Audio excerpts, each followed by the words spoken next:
ਮਹਿੰਦਰ ਸਿੰਘ ਬੇਦੀ ਦਾ novel ਦਹਿਸ਼ਤ ਦੀ ਘਾਟੀ ਅਨੁਵਾਦਿਤ ਨਾਵਲ ਹੈ। ਇਹਦਾ ਦੂਸਰਾ ਭਾਗ ਹੈ ਖੂਨੀ ਗਿਰੋਹ। ਉਹਦਾ ਪਹਿਲਾ ਕਾਂਡ ਉਹ ਆਦਮੀ। ਉਹ ਸਨ 1875 ਦੇ ਫਰਵਰੀ ਮਹੀਨੇ ਦਾ ਚੌਥਾ ਦਿਨ ਸੀ। ਇਸ ਸਾਲ ਬੜੀ ਕੜਾਕੇ ਦੀ ਠੰਡ ਪੈ ਰਹੀ ਸੀ। ਗਿਲ ਮੇਟਨ ਪਹਾੜ ਦੀਆਂ ਟੀਸੀਆਂ ਤੇ ਖਾਈਆਂ ਸਭ ਬਰਫ਼ ਨਾਲ ਭਰੀਆਂ ਹੋਈਆਂ ਸਨ। ਫਿਰ ਵੀ ਭਾਫ਼ ਦੀਆਂ ਮਸ਼ੀਨਾਂ ਨਾਲ ਬਰਫ਼ ਹਟਾ ਕੇ ਰੇਲ ਲਾਈਨ ਨੂੰ ਚਾਲੂ ਰੱਖਿਆ ਗਿਆ ਸੀ। ਸ਼ਾਮ ਦੀ ਗੱਡੀ ਸਟੈਗਵਿਲੇ ਦੇ ਪਹਾੜੀ ਇਲਾਕੇ ਚੋਂ ਵਰਮਿਸਾ ਦੇ ਮੈਦਾਨੀ ਪਠਾਰ ਵੱਲ ਆ ਰਹੀ ਸੀ। ਵਰਮਿਸਾ ਦਾ ਇਹ ਕੇਂਦਰੀ ਨਗਰ ਵਰਮਿਸਾ ਘਾਟੀ ਦੇ ਕਿਨਾਰੇ ਤੇ ਸਥਿਤ ਹੈ। ਇੱਥੋਂ ਇਹ ਰੇਲ ਲਾਈਨ ਬਰਟਨਸ ਕ੍ਰਾਸਿੰਗ ਤੇ ਹੈਲਮਡੇਲ ਤੋਂ ਹੁੰਦੀ ਹੋਈ ਮੈਟਨ ਵੱਲ ਜਾਂਦੀ ਸੀ, ਜੋ ਕਿ ਪੂਰੀ ਤਰ੍ਹਾਂ ਖੇਤੀ ਪ੍ਰਧਾਨ ਇਲਾਕਾ ਸੀ। ਇਹ ਸਿੰਗਲ ਟਰੈਕ ਲਾਈਨ ਸੀ, ਜਿਹਦੇ ਦੋਵੇਂ ਪਾਸੇ ਕੋਲੇ ਤੇ ਕੱਚੇ ਲੋਹੇ ਨਾਲ ਲੱਦੇ ਟਰੱਕਾਂ ਦੀਆਂ ਲੰਮੀਆਂ ਕਤਾਰਾਂ ਖੜੀਆਂ ਰਹਿੰਦੀਆਂ ਸਨ। ਧਰਤੀ ਦੀ ਹਿੱਕ 'ਚ ਦੱਬਿਆ ਹੋਇਆ ਇੱਕ ਖਜ਼ਾਨਾ ਹੀ ਉਹਨਾਂ ਅੱਖੜ ਤੇ ਅਨਪੜ੍ਹ ਲੋਕਾਂ ਨੂੰ ਇੱਥੇ ਖਿੱਚ ਲਿਆਇਆ ਸੀ, ਜਿਨ੍ਹਾਂ ਦੀ ਗਹਿਮਾ ਗਹਿਮੀ ਨਾਲ ਸੰਯੁਕਤ ਰਾਜ ਅਮਰੀਕਾ ਦੇ ਉਸ ਸੁੰਨਸਾਨ ਤੇ ਉਜਾੜ ਇਲਾਕੇ 'ਚ ਜ਼ਿੰਦਗੀ ਦੀ ਹਲਚਲ ਦਿਖਾਈ ਦੇਣ ਲੱਗੀ ਸੀ। ਪਹਿਲਾਂ ਇਹ ਇਲਾਕਾ ਬੇਹੱਦ ਉਜਾੜ ਤੇ ਸੁੰਨਮਸਾਨ ਪਿਆ ਹੁੰਦਾ ਸੀ। ਜਿਹੜਾ ਵੀ ਇੱਥੇ ਸਭ ਤੋਂ ਪਹਿਲਾਂ ਆਇਆ ਹੋਵੇਗਾ, ਉਹਨੇ ਸ਼ਾਇਦ ਇਸ ਗੱਲ ਦੀ ਕਲਪਨਾ ਵੀ ਨਹੀਂ ਕੀਤੀ ਹੋਏਗੀ ਕਿ ਖੂਬਸੂਰਤ ਘਾਹ ਦੇ ਮੈਦਾਨ ਤੇ ਪਾਣੀ ਦੀ ਬਹੁਲਤਾ ਨਾਲ ਭਰਪੂਰ ਵੱਡੇ ਵੱਡੇ ਪ੍ਰਦੇਸ਼ ਵੀ ਇਸ ਕਾਲੀ ਮਿੱਟੀ ਵਾਲੇ ਉਬੜ ਖਾਬੜ ਤੇ ਮਲੀਨ ਜਿਹੇ ਜੰਗਲੀ ਇਲਾਕੇ ਦੇ ਸਾਹਮਣੇ ਹੀਣ ਮੰਨੇ ਜਾਣਗੇ, ਜਿਹਦੇ ਬੇਡੌਲ ਧਰਤੀ ਦੇ ਹੇਠ ਕੋਇਲੇ ਤੇ ਕੱਚੇ ਲੋਹੇ ਦੇ ਰੂਪ ਵਿੱਚ ਅਥਾਹ ਖਜ਼ਾਨਾ ਦੱਬਿਆ ਹੋਇਆ ਸੀ। ਇਹ ਇਲਾਕਾ ਸੰਘਣੇ ਤੇ ਆਦ ਜੰਗਲਾਂ ਨਾਲ ਘਿਰਿਆ ਹੋਇਆ ਸੀ, ਜਿਨ੍ਹਾਂ ਦੇ ਪਾਰ ਪਹਾੜਾਂ ਦੀਆਂ ਬਰਫ਼ ਨਾਲ ਢਕੀਆਂ ਟੀਸੀਆਂ ਤੇ ਟੇਢੀਆਂ ਮੇਢੀਆਂ ਚੱਟਾਨਾਂ ਦੀ ਲੰਮੀ ਲੜੀ ਦੂਰ ਤੱਕ ਫੈਲੀ ਹੋਈ ਸੀ।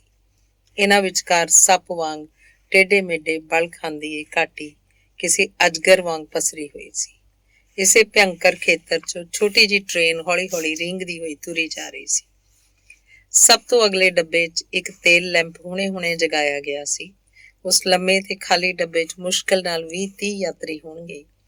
ਉਸ ਸਮੇਂ ਇਹਨਾਂ ਵਿੱਚ ਜ਼ਿਆਦਾਤਰ ਉਹ ਮਜ਼ਦੂਰ ਸਨ ਜਿਹੜੇ ਆਪਣੇ ਸਾਰੇ ਦਿਨ ਦੀ ਸਖਤ ਮਿਹਨਤ ਤੋਂ ਬਾਅਦ ਘਾਟੀ ਤੇ ਨਿਚਲੇ ਹਿੱਸੇ ਵੱਲ ਵਾਪਸ ਆ ਰਹੇ ਸਨ। ਉਹਨਾਂ ਵਿੱਚੋਂ ਵੀ ਘੱਟੋ ਘੱਟ 1 ਦਰਜਨ ਅਜਿਹੇ ਸਨ ਜਿਹੜੇ ਆਪਣੇ ਕਾਲੇ ਚਿਹਰਿਆਂ ਤੇ ਹੱਥਾਂ 'ਚ ਫੜੀਆਂ ਹੋਈਆਂ ਖਾਸ ਕਿਸਮ ਦੀਆਂ ਲਾਲਟੈਨਾਂ ਸਦਕਾ ਸਾਫ਼ ਪਛਾਣੇ ਜਾਂਦੇ ਸਨ ਕਿ ਲੋਕ ਖਦਾਨਾਂ 'ਚ ਕੰਮ ਕਰਨ ਵਾਲੇ ਖਣਿਕ ਮਜ਼ਦੂਰ ਨੇ। ਉਹ ਲੋਕ ਝੁੰਡ ਵਿੱਚ ਬੈਠੇ ਤੰਬਾਕੂ ਦਾ ਧੂੰਆਂ ਉਡਾਉਂਦੇ ਹੋਏ ਧੀਮੀ ਆਵਾਜ਼ 'ਚ ਗੱਲਾਂ ਕਰ ਰਹੇ ਸਨ। ਵਿੱਚ ਉਹ ਡੱਬੇ ਦੀ ਦੂਜੀ ਕੰਧ ਕੋਲ ਬੈਠੇ ਉਹਨਾਂ 2 ਆਦਮੀਆਂ ਵੱਲ ਚੋਰ ਨਿਗਾਹਾਂ ਨਾਲ ਦੇਖ ਲੈਂਦੇ ਸਨ, ਜਿਨ੍ਹਾਂ ਦੀ ਵਰਦੀ ਤੇ ਬਿੱਲੇ ਇਸ ਗੱਲ ਦਾ ਸਪਸ਼ਟ ਐਲਾਨ ਕਰ ਰਹੇ ਸਨ ਕਿ ਉਹ ਪੁਲਿਸ ਵਾਲੇ ਨੇ।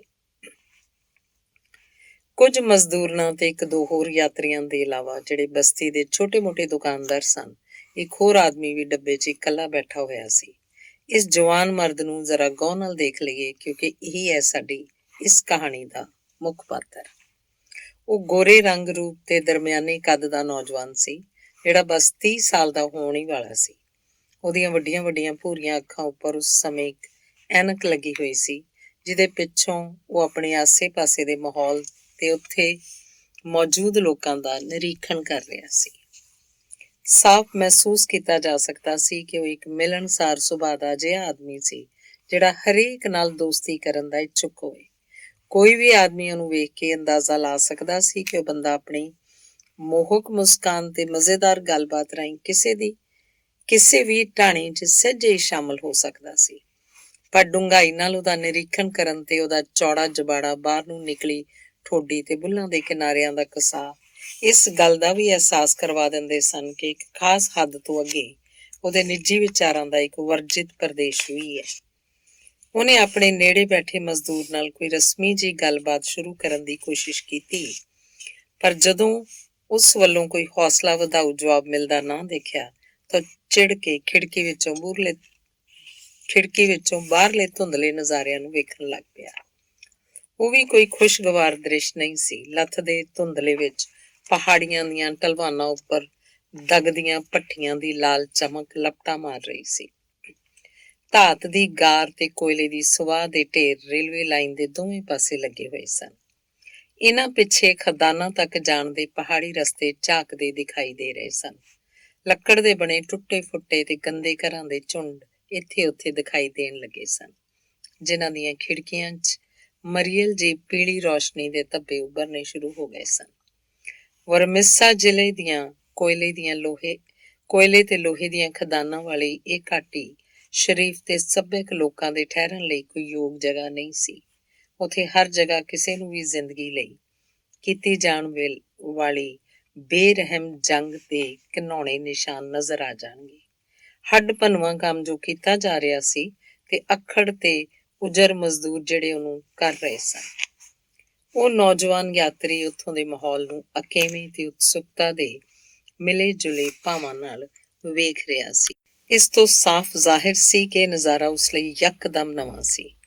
ਵਿੱਚ ਉਹ ਆਪਣੀ ਜੇਬ 'ਚੋਂ ਇੱਕ ਮੋਟਾ ਸਾਰਾ ਲਿਫਾਫਾ ਕੱਢ ਕੇ ਉਸ 'ਚ ਰੱਖਿਆ ਖੱਤ ਬਾਰ-ਬਾਰ ਪੜ੍ਹ ਕੇ ਉਹਦੇ ਕੋਨੇ ਤੇ ਕੋਈ ਟਿੱਪਣੀ ਵੀ ਲਿਖ ਦਿੰਦਾ ਸੀ। ਇੱਕ ਵਾਰੀ ਉਹਨੇ ਆਪਣੇ ਲੱਕ ਕੋਲੋਂ ਇੱਕ ਅਜਿਹੀ ਚੀਜ਼ ਕੱਢੀ ਜਿਹਦੀ ਉਸ ਵਰਗੇ ਸੱਭਿਅਕ ਵਿਅਕਤੀ ਕੋਲ ਹੋਣ ਦੀ ਕਲਪਨਾ ਵੀ ਨਹੀਂ ਕੀਤੀ ਜਾ ਸਕਦੀ ਸੀ। ਉਹ ਸਮੁੰਦਰੀ ਫੌਜ ਦੇ ਕੰਮ ਆਉਣ ਵਾਲਾ ਇੱਕ ਵੱਡਾ ਸਾਰਾ ਰਿਵਾਲਵਰ ਸੀ। ਜਦੋਂ ਉਹਨੇ ਉਹਨੂੰ ਰੌਸ਼ਨੀ ਵੱਲ ਕਰਦਿਆਂ ਹੋਇਆਂ ਥੋੜ੍ਹਾ ਜਿਹਾ ਤਿਰਛਾ ਕੀਤਾ ਤਾਂ ਉਹਦੇ ਕਾਰਤੂਸਾਂ ਦੇ ਤਾਂਬੇ ਦੇ ਖੋਲਾਂ ਦੇ ਕਿਨਾਰਿਆਂ ਦੀ ਝਿਲਮਿਲਾਹਟ ਨੇ ਇਸ ਗੱਲ ਦਾ ਅਹਿਸਾਸ ਕਰਵਾ ਦਿੱਤਾ ਕਿ ਉਹ ਪੂਰਾ ਭਰਿਆ ਹੋਇਆ। ਉਸ ਪਿੱਛੋਂ ਉਹਨੇ ਕਾਹਲ ਨਾਲ ਉਹਨੂੰ ਆਪਣੀ ਜੇਬ 'ਚ ਲੁਕਾ ਲਿਆ। ਪਰ ਉਹਦੇ ਇੰਜ ਕਰਨ ਤੋਂ ਪਹਿਲਾਂ ਉਸ ਉੱਤੇ ਇੱਕ ਮਜ਼ਦੂਰ ਦੀ ਨਜ਼ਰ ਪੈ ਚੁੱਕੀ ਸੀ, ਜਿਹੜਾ ਉਹਦੇ ਬਿਲਕੁਲ ਨੇੜੇ ਬੈਠਾ ਸੀ। ਹੈਲੋ ਦੋਸਤ, ਹੁਣ ਮਜ਼ਦੂਰ ਉਸ ਵਿੱਚ ਦਿਲਚਸਪੀ ਲੈਂਦਾ ਹੋਇਆ ਬੋਲਿਆ। ਤੂੰ ਤਾਂ ਲੱਗਦਾ ਪੂਰੀ ਤਿਆਰੀ ਨਾਲ ਆਇਆ। ਹਾਂ, ਉਹ ਨੌਜਵਾਨ ਇੱਕ ਹਿਚਕਚਾਹਟ ਭਰੀ ਮੁਸਕਰਾਹਟ ਨਾਲ ਬੋਲਿਆ।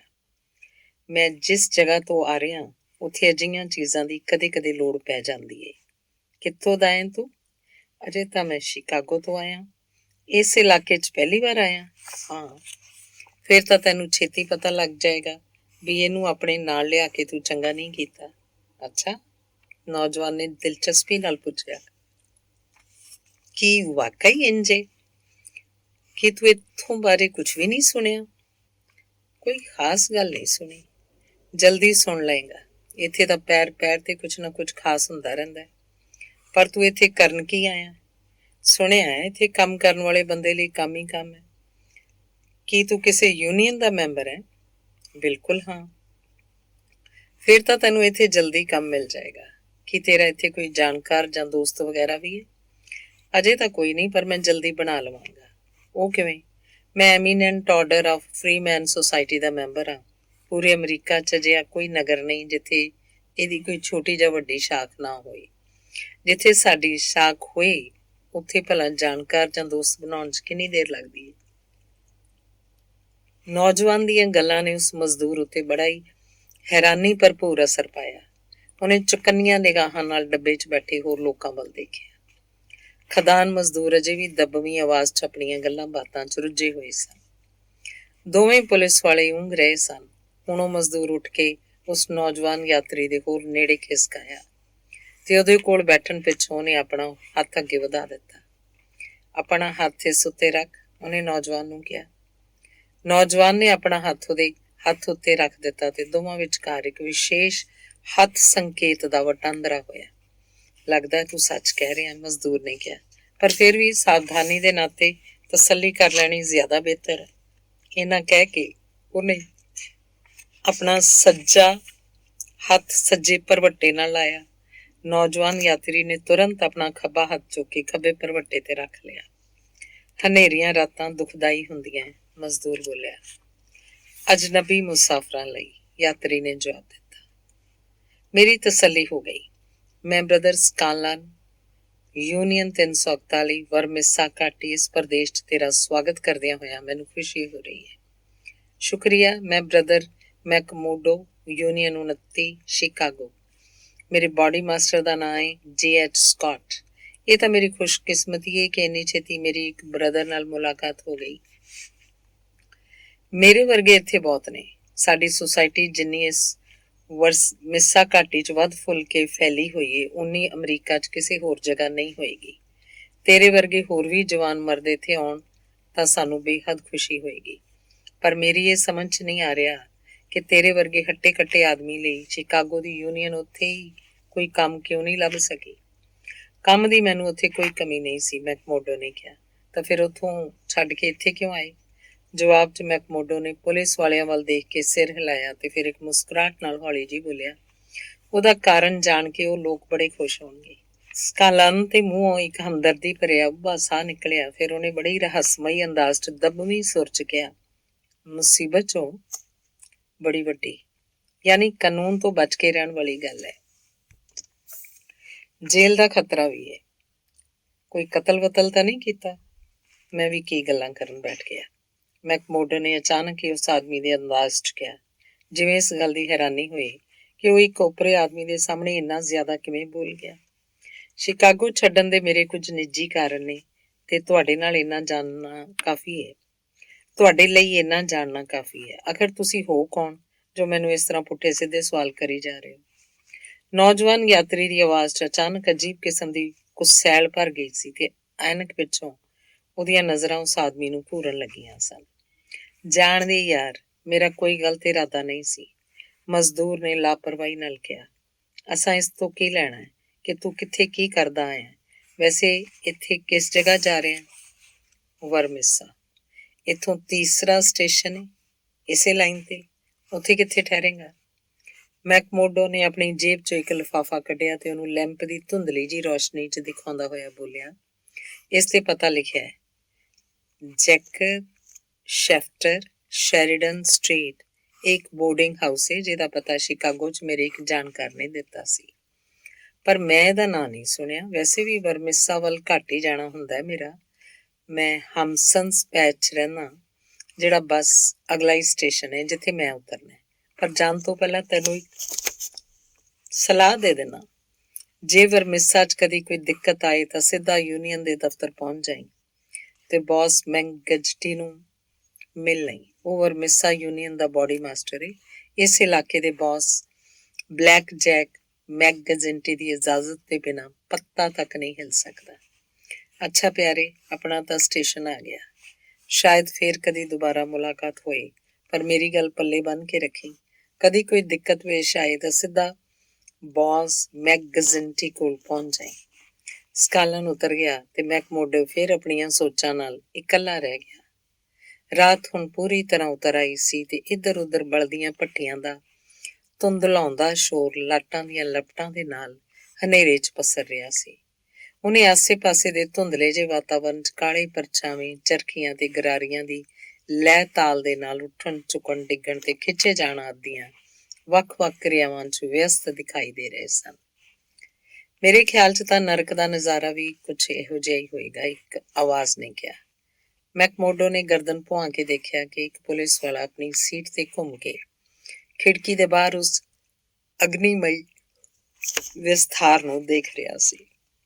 ਮੈਂ ਸ਼ਰਤ ਲਾ ਕੇ ਕਹਿ ਸਕਦਾ ਕਿ ਨਰਕ ਵਿੱਚ ਵੀ ਇਹੋ ਜਿਹੇ ਹਰਾਮੀ ਤੇ ਸ਼ੈਤਾਨ ਕਿਸਮ ਦੇ ਲੋਕ ਨਹੀਂ ਰਹਿੰਦੇ ਹੋਣੇ, ਜਿਹੋ ਜਿਹੇ ਇਸ ਕੰਬਖਤ ਇਲਾਕੇ 'ਚ ਰਹਿੰਦੇ ਨੇ, ਜਿਨ੍ਹਾਂ 'ਚੋਂ ਕੁਝ ਕੁ ਦੇ ਅਸੀਂ ਨਾਂ ਜਾਣਦੇ ਹਾਂ। ਮੈਂ ਤਾਂ ਕਹਿੰਦਾ ਕਿ ਇਸ ਜਗ੍ਹਾ ਸਾਲੀ ਨਰਕ ਨਾਲੋਂ ਵੀ ਵੱਧ ਬਦਤਰ ਹੈ, ਦੂਜੇ ਸਿਪਾਹੀ ਨੇ ਕਿਹਾ। ਤੇ ਫਿਰ ਉਹ ਮੈਕਮੋਡੋ ਵੱਲ ਭੌਂਦਾ ਹੋਇਆ ਬੋਲਿਆ, ਕਿਉਂ ਜਵਾਨਾ, ਤੂੰ ਤਾਂ ਸ਼ਾਇਦ ਇਸ ਇਲਾਕੇ 'ਚ ਨਵਾਂ ਹੀ ਆਇਆ ਤਾਂ ਫਿਰ? ਮੈਕਮੋਡੋ ਨੇ ਬੜੀ ਤਲਖੀ ਨਾਲ ਜਵਾਬ ਦਿੱਤਾ, ਫੇਰ ਇਹ ਕਿ ਇੱਥੇ ਆਇਆ ਏ ਤਾਂ ਆਪਣੇ ਯਾਰ ਦੋਸਤ ਜ਼ਰਾ ਸੋਚ ਸਮਝ ਕੇ ਬਣਾਈ। ਜੇ ਤੇਰੀ ਜਗ੍ਹਾ ਮੈਂ ਹੁੰਦਾ ਤਾਂ ਮਾਈਕ ਸਕਾਲਨ ਤੇ ਉਹਦੇ ਗੁੱਟ ਦੇ ਲੋਕਾਂ ਤੋਂ ਜ਼ਰਾ ਦੂਰ ਦੂਰ ਹੀ ਰਹਿੰਦਾ। ਤੁਹਾਨੂੰ ਇਸ ਨਾਲ ਕੀ ਮਤਲਬ ਕਿ ਮੈਂ ਕਿਸ ਨਾਲ ਦੋਸਤੀ ਕਰਦਾ ਤੇ ਕਿਸ ਨਾਲ ਨਹੀਂ? ਮੈਕਮੋਡੋ ਯਕਦਮ ਇੰਨੀ ਤੇਜ਼ ਆਵਾਜ਼ 'ਚ ਕੂਕਿਆ ਕਿ ਡੱਬੇ 'ਚ ਮੌਜੂਦ ਹਰੇਕ ਦਾ ਧਿਆਨ ਉਸ ਵੱਲ ਖਿੱਚਿਆ ਗਿਆ। ਕੀ ਮੈਂ ਤੁਹਾਤੋਂ ਸਲਾਹ ਮੰਗੀ, ਜਾਂ ਤੁਸੀਂ ਮੈਨੂੰ ਇੰਨਾ ਬੇਵਕੂਫ ਸਮਝ ਲਿਆ ਕਿ ਤੁਹਾਡੀ ਸਲਾਹ ਦੇ ਬਿਨਾਂ ਮੇਰਾ ਕੰਮ ਨਹੀਂ ਚੱਲ ਸਕਦਾ? ਸਲਾਹ ਉਦੋਂ ਦੇਣੀ ਚਾਹੀਦੀ ਹੈ ਜਦੋਂ ਕੋਈ ਮੰਗੇ ਤੇ ਤੁਸੀਂ ਇਸ ਪੱਖੋਂ ਨਿਸ਼ਚਿੰਤ ਰਹੋ। ਮੈਨੂੰ ਜੇ ਕਦੀ ਕਿਸੇ ਤੋਂ ਸਲਾਹ ਲੈਣ ਦੀ ਲੋੜ ਵੀ ਪਈ ਤਾਂ ਤੁਹਾਡੇ ਕੋਲੋਂ ਹਰਗਿਜ਼ ਨਹੀਂ ਆਵਾਂਗਾ। ਦੋਵੇਂ ਪੁਲਿਸ ਵਾਲੇ ਭਲੇ ਸੁਭਾਅ ਦੇ ਜ਼ਰਾ ਸਿੱਧੇ ਸਾਦੇ ਜਿਹੇ ਬੰਦੇ ਸਨ, ਇਸ ਲਈ ਇੰਨੀ ਉੱਚੀ ਆਵਾਜ਼ 'ਚ ਇੰਨਾ ਤਿੱਖਾ ਜਵਾਬ ਸੁਣ ਕੇ ਇੱਕ ਵਾਰੀ ਤਾਂ ਸਖਤੇ 'ਚ ਆਵ ਗਏ।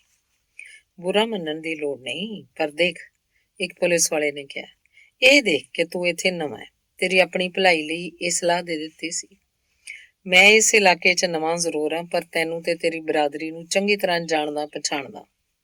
ਮੈਕਮੋਡੇ ਨੇ ਸ਼ਾਂਤ ਪਰ ਉਬੜ ਸੁਰ 'ਚ ਕਿਹਾ, ਤੁਹਾਨੂੰ ਲੋਕਾਂ ਨੂੰ ਬੇਮਤਲਬ ਹੀ ਦੂਜੇ ਦੇ ਫੱਟੇ 'ਚ ਲੱਤ ਅੜਾਉਣ ਦੀ ਆਦਤ ਏ। ਕੋਈ ਮੰਗੇ ਜਾਂ ਨਾ ਮੰਗੇ, ਪਰ ਤੁਸੀਂ ਆਪਣੀ ਸਲਾਹ ਜ਼ਬਰਦਸਤੀ ਉਸ ਉੱਤੇ ਜ਼ਰੂਰ ਥੋਪੋਗੇ। ਤੂੰ ਤਾਂ ਬੜੀ ਜਲਦੀ ਤੈਸ਼ 'ਚ ਆ ਜਾਣ ਵਾਲਾ ਬੰਦਾ ਹੈ। ਉਹਨਾਂ ਸਿਪਾਹੀਆਂ ਵਿੱਚੋਂ ਇੱਕ ਭੇਦ ਭਰੀ ਮੁਸਕਾਨ ਨਾਲ ਉਹਨੂੰ ਘੂਰਦਾ ਹੋਇਆ ਬੋਲਿਆ, ਲੱਗਦਾ ਹੈ ਕਿ ਸਾਡੀ ਦੋਵਾਂ ਦੀ ਮੁਲਾਕਾਤ ਛੇਤੀ ਹੋਏਗੀ ਕਿਤੇ ਨਾ ਕਿਤੇ। ਮੈਂ ਵੀ ਇਹੀ ਸੋਚ ਰਿਹਾ ਸਾਂ, ਦੂਜਾ ਪੁਲਿਸ ਵਾਲਾ ਬੋਲਿਆ, ਕਿ ਅਸੀਂ ਲੋਕ ਕਿਤੇ ਨਾ ਕਿਤੇ ਦੁਬਾਰਾ ਜ਼ਰੂਰ ਮਿਲਾਂਗੇ, ਤੇ ਉਹ ਵੀ ਬੜੀ ਜਲਦੀ। ਇਹ ਨਾ ਸਮਝਣਾ ਕਿ ਮੈਂ ਤੁਹਾਤੋਂ ਲੋਕਾਂ ਤੋਂ ਡਰਦਾ, ਮੈਕਮੋਡੋ ਨੇ ਆਪਣੀ ਤੇਜ਼ ਆਵਾਜ਼ 'ਚ ਕਿਹਾ। ਅਜਿਹੀ ਗੱਲ ਤਾਂ ਤੁਸੀਂ ਲੋਕ ਸੁਪਨੇ ਵਿੱਚ ਵੀ ਨਾ ਸੋਚਣਾ। ਮੇਰਾ ਨਾਂ ਜੈਕ ਮੈਕਮੋਡੋ ਏ। ਜਦੋਂ ਮਿਲਣਾ ਚਾਹੋ ਤਾਂ ਵਰਮਿਸਾ ਦੀ ਸ਼ੇਰੀਡਨ ਸਟਰੀਟ 'ਚ ਜੈਕਬਸ ਸ਼ੈਫਰਟਰ ਦੇ ਬੋਰਡਿੰਗ ਹਾਊਸ ਪਹੁੰਚ ਜਾਣਾ। ਦਿਨੇ ਜਾਂ ਰਾਤ ਨੂੰ, ਕਦੋਂ ਵੀ। ਮੈਂ ਲੁੱਕੇ ਰਹਿਣ ਵਾਲਿਆਂ 'ਚੋਂ ਨਹੀਂ ਹਾਂ। ਡੱਬੇ 'ਚ ਮੌਜੂਦ ਲੋਕਾਂ ਨੇ ਹਮਦਰਦੀ ਤੇ ਪ੍ਰਸ਼ੰਸਾ ਦੇ ਮਿਲੇ ਜੁਲੇ ਭਾਵਾਂ ਨਾਲ ਦੇਖਿਆ, ਪਰ ਉਹਨਾਂ ਦੋਵਾਂ ਪੁਲਿਸ ਵਾਲਿਆਂ ਨੇ ਲਾਪਰਵਾਹੀ ਨਾਲ ਆਪਣੇ ਮੋਢੇ ਛੰਡੇ ਤੇ ਆਪਣੀਆਂ ਗੱਲਾਂ ਬਾਤਾਂ 'ਚ ਰੁੱਝ ਗਏ। ਕੁਝ ਮਿੰਟਾਂ ਬਾਅਦ ਹੀ ਟ੍ਰੇਨ ਇੱਕ ਘੱਟ ਰੋਸ਼ਨੀ ਵਾਲੇ ਸਟੇਸ਼ਨ ਤੇ ਪਹੁੰਚ ਗਈ। ਉਹ ਡੱਬਾ ਤਕਰੀਬਨ ਖਾਲੀ ਹੋ ਗਿਆ, ਕਿਉਂਕਿ ਵਰਮਿਸਾ ਉਸ ਲਾਈਨ ਤੇ ਇੱਕ ਤਰ੍ਹਾਂ ਦਾ ਸਭ ਤੋਂ ਵੱਡਾ ਨਗਰ ਸੀ। ਮੈਕਮੋਡੋ ਨੇ ਆਪਣਾ ਚਮੜੇ ਦਾ ਬੈਗ ਚੁੱਕਿਆ ਤੇ ਡੱਬੇ 'ਚੋਂ ਹੇਠਾਂ ਉਤਰ ਕੇ ਇੱਕ ਪਾਸੇ ਤੁਰਨ ਹੀ ਲੱਗਾ ਸੀ ਕਿ ਉਦੋਂ ਇੱਕ ਮਜ਼ਦੂਰ ਉਹਦੇ ਕੋਲ ਪਹੁੰਚਿਆ। ਭਗਵਾਨ ਦੀ ਸਹੁੰ ਯਾਰ, ਤੂੰ ਉਹਨਾਂ ਪੁਲਿਸ ਵਾਲਿਆਂ ਦੀ ਬੋਲਤੀ ਬੰਦ ਕਰਤੀ। ਉਹ ਤੋਂ ਬੇਹੱਦ ਪ੍ਰਭਾਵਿਤ ਨਜ਼ਰ ਆ ਰਿਹਾ ਸੀ। ਕਿਆ ਲਤਾੜਿਆ ਸਾਲਿਆਂ ਨੂੰ, ਮਜ਼ਾ ਆ ਗਿਆ। ਲਿਆ ਆਪਣਾ ਬੈਗ ਮੈਨੂੰ ਫੜਾ ਦੇ, ਮੈਂ ਵੀ ਉੱਧਰ ਹੀ ਜਾ ਰਿਹਾ। ਸ਼ੈਫਟਰ ਮੇਰੇ ਘਰ ਦੇ ਰਸਤੇ 'ਚ ਪੈਂਦਾ। ਹੋਰ ਮਜ਼ਦੂਰਾਂ ਨੇ ਬੜੇ ਦੋਸਤਾਨਾ ਢੰਗ ਨਾਲ ਗੁੱਡ ਨਾਈਟ ਤੇ ਦੁਆ ਸਲਾਮ ਨਾਲ ਉਹਨਾਂ ਦੋਵਾਂ ਨੂੰ ਵਿਦਾ ਕੀਤਾ। ਵਰਮਿਸਾ ਦੀ ਧਰਤੀ ਉੱਤੇ ਪੈਰ ਰੱਖਣ ਤੋਂ ਪਹਿਲਾਂ ਹੀ ਫਸਾਦੀ ਮੈਕਮੋਡੋ ਨੇ ਲੋਕਾਂ ਦੀਆਂ ਨਜ਼ਰਾਂ 'ਚ ਆਪਣਾ ਮਹੱਤਵ ਸਥਾਪਿਤ ਕਰ ਲਿਆ ਸੀ। ਉਹ ਪ੍ਰਦੇਸ਼ ਦਹਿਸ਼ਤ ਦਾ ਦੂਜਾ ਨਾਮ ਮੰਨਿਆ ਜਾਂਦਾ ਸੀ, ਪਰ ਉਹ ਨਗਰ ਤਾਂ ਸਭ ਤੋਂ ਵੱਧ ਬਦਨਾਮ ਸੀ। ਉਸ ਲੰਮੀ ਘਾਟੀ 'ਚ ਜਗ੍ਹਾ ਜਗ੍ਹਾ ਲੱਗੀਆਂ ਭੱਠੀਆਂ ਵਿੱਚੋਂ ਨਿਕਲਦੀ ਅੱਗ ਦੀਆਂ ਲਾਟਾਂ ਤੇ ਧੂਏ ਦੇ ਕਾਲੇ ਕਾਲੇ ਸੰਘਣੇ ਬੱਦਲ ਇੱਕ ਦੋ ਅਰਥੀ ਮਹਾਨਤਾ ਦਾ ਅਹਿਸਾਸ ਕਰਵਾ ਰਹੇ ਸਨ ਕਿ ਆਦਮੀ ਦੀ ਹਿੰਮਤ ਤੇ ਮਿਹਨਤ ਨੇ ਉੱਥੋਂ ਦੀਆਂ ਪਹਾੜੀਆਂ 'ਚ ਜਗ੍ਹਾ ਜਗ੍ਹਾ ਤੇ ਭਿਆਨਕ ਖੁਦਾਈਆਂ ਦੇ ਸਮਾਰਕ ਸਥਾਪਿਤ ਕਰ ਦਿੱਤੇ ਸਨ। ਪਰ ਨਗਰ ਬੇਹੱਦ ਸ਼ੋਰ ਸ਼ਰਾਬੇ ਤੇ ਗਾਲਾਂ ਦੀਆਂ ਆਵਾਜ਼ਾਂ ਨਾਲ ਗੂੰਜ ਰਿਹਾ ਸੀ। ਆਵਾਜਾਈ ਕਾਰਨ ਚੌੜੇ ਰਸਤੇ ਉੱਤੇ ਵਿਛੀ ਹੋਈ ਬਰਫ਼ ਚਿੱਕੜ 'ਚ ਬਦਲ ਚੁੱਕੀ ਸੀ। ਫੁੱਟਪਾਥ ਟੁੱਟੇ ਫੁੱਟੇ ਤੇ ਭੀੜੇ ਸਨ। ਗੈਸ ਦੇ ਡੰਡਿਆਂ ਦੀਆਂ ਰੌਸ਼ਨੀਆਂ ਲੱਕੜ ਦੇ ਉਹਨਾਂ ਘਰਾਂ ਦੀਆਂ ਬੇਡੌਲ ਤੇ ਭੱਦੀਆਂ ਜਿਹੀ ਸ਼ਕਲ ਦੀ ਕਰੂਪਤਾ ਨੂੰ ਹੋਰ ਵੀ ਵੱਧ ਉਜਾਗਰ ਕਰ ਰਹੀਆਂ ਸਨ, ਜਿਨ੍ਹਾਂ ਦੇ ਦੁਰਗੰਧ ਭਰੇ ਵਰਾਂਡੇ ਬਾਹਰ ਵੱਲ ਬਣੇ ਹੋਏ ਸਨ। ਜਦੋਂ ਦੋਵੇਂ ਨਗਰ ਦੇ ਵਿਚਕਾਰ ਪਹੁੰਚੇ ਤਾਂ ਦੁਕਾਨਾਂ ਦੀਆਂ ਤੇਜ਼ ਰੌਸ਼ਨੀਆਂ ਕਾਰਨ ਉੱਥੋਂ ਦਾ ਹਨੇਰਾ ਕਾਫੀ ਹੱਦ ਤੱਕ ਸਿਮਟ ਕੇ ਇੱਧਰ ਉੱਧਰਲੇ ਕੋਨਿਆਂ 'ਚ ਜਾ ਲੁਕਿਆ ਸੀ।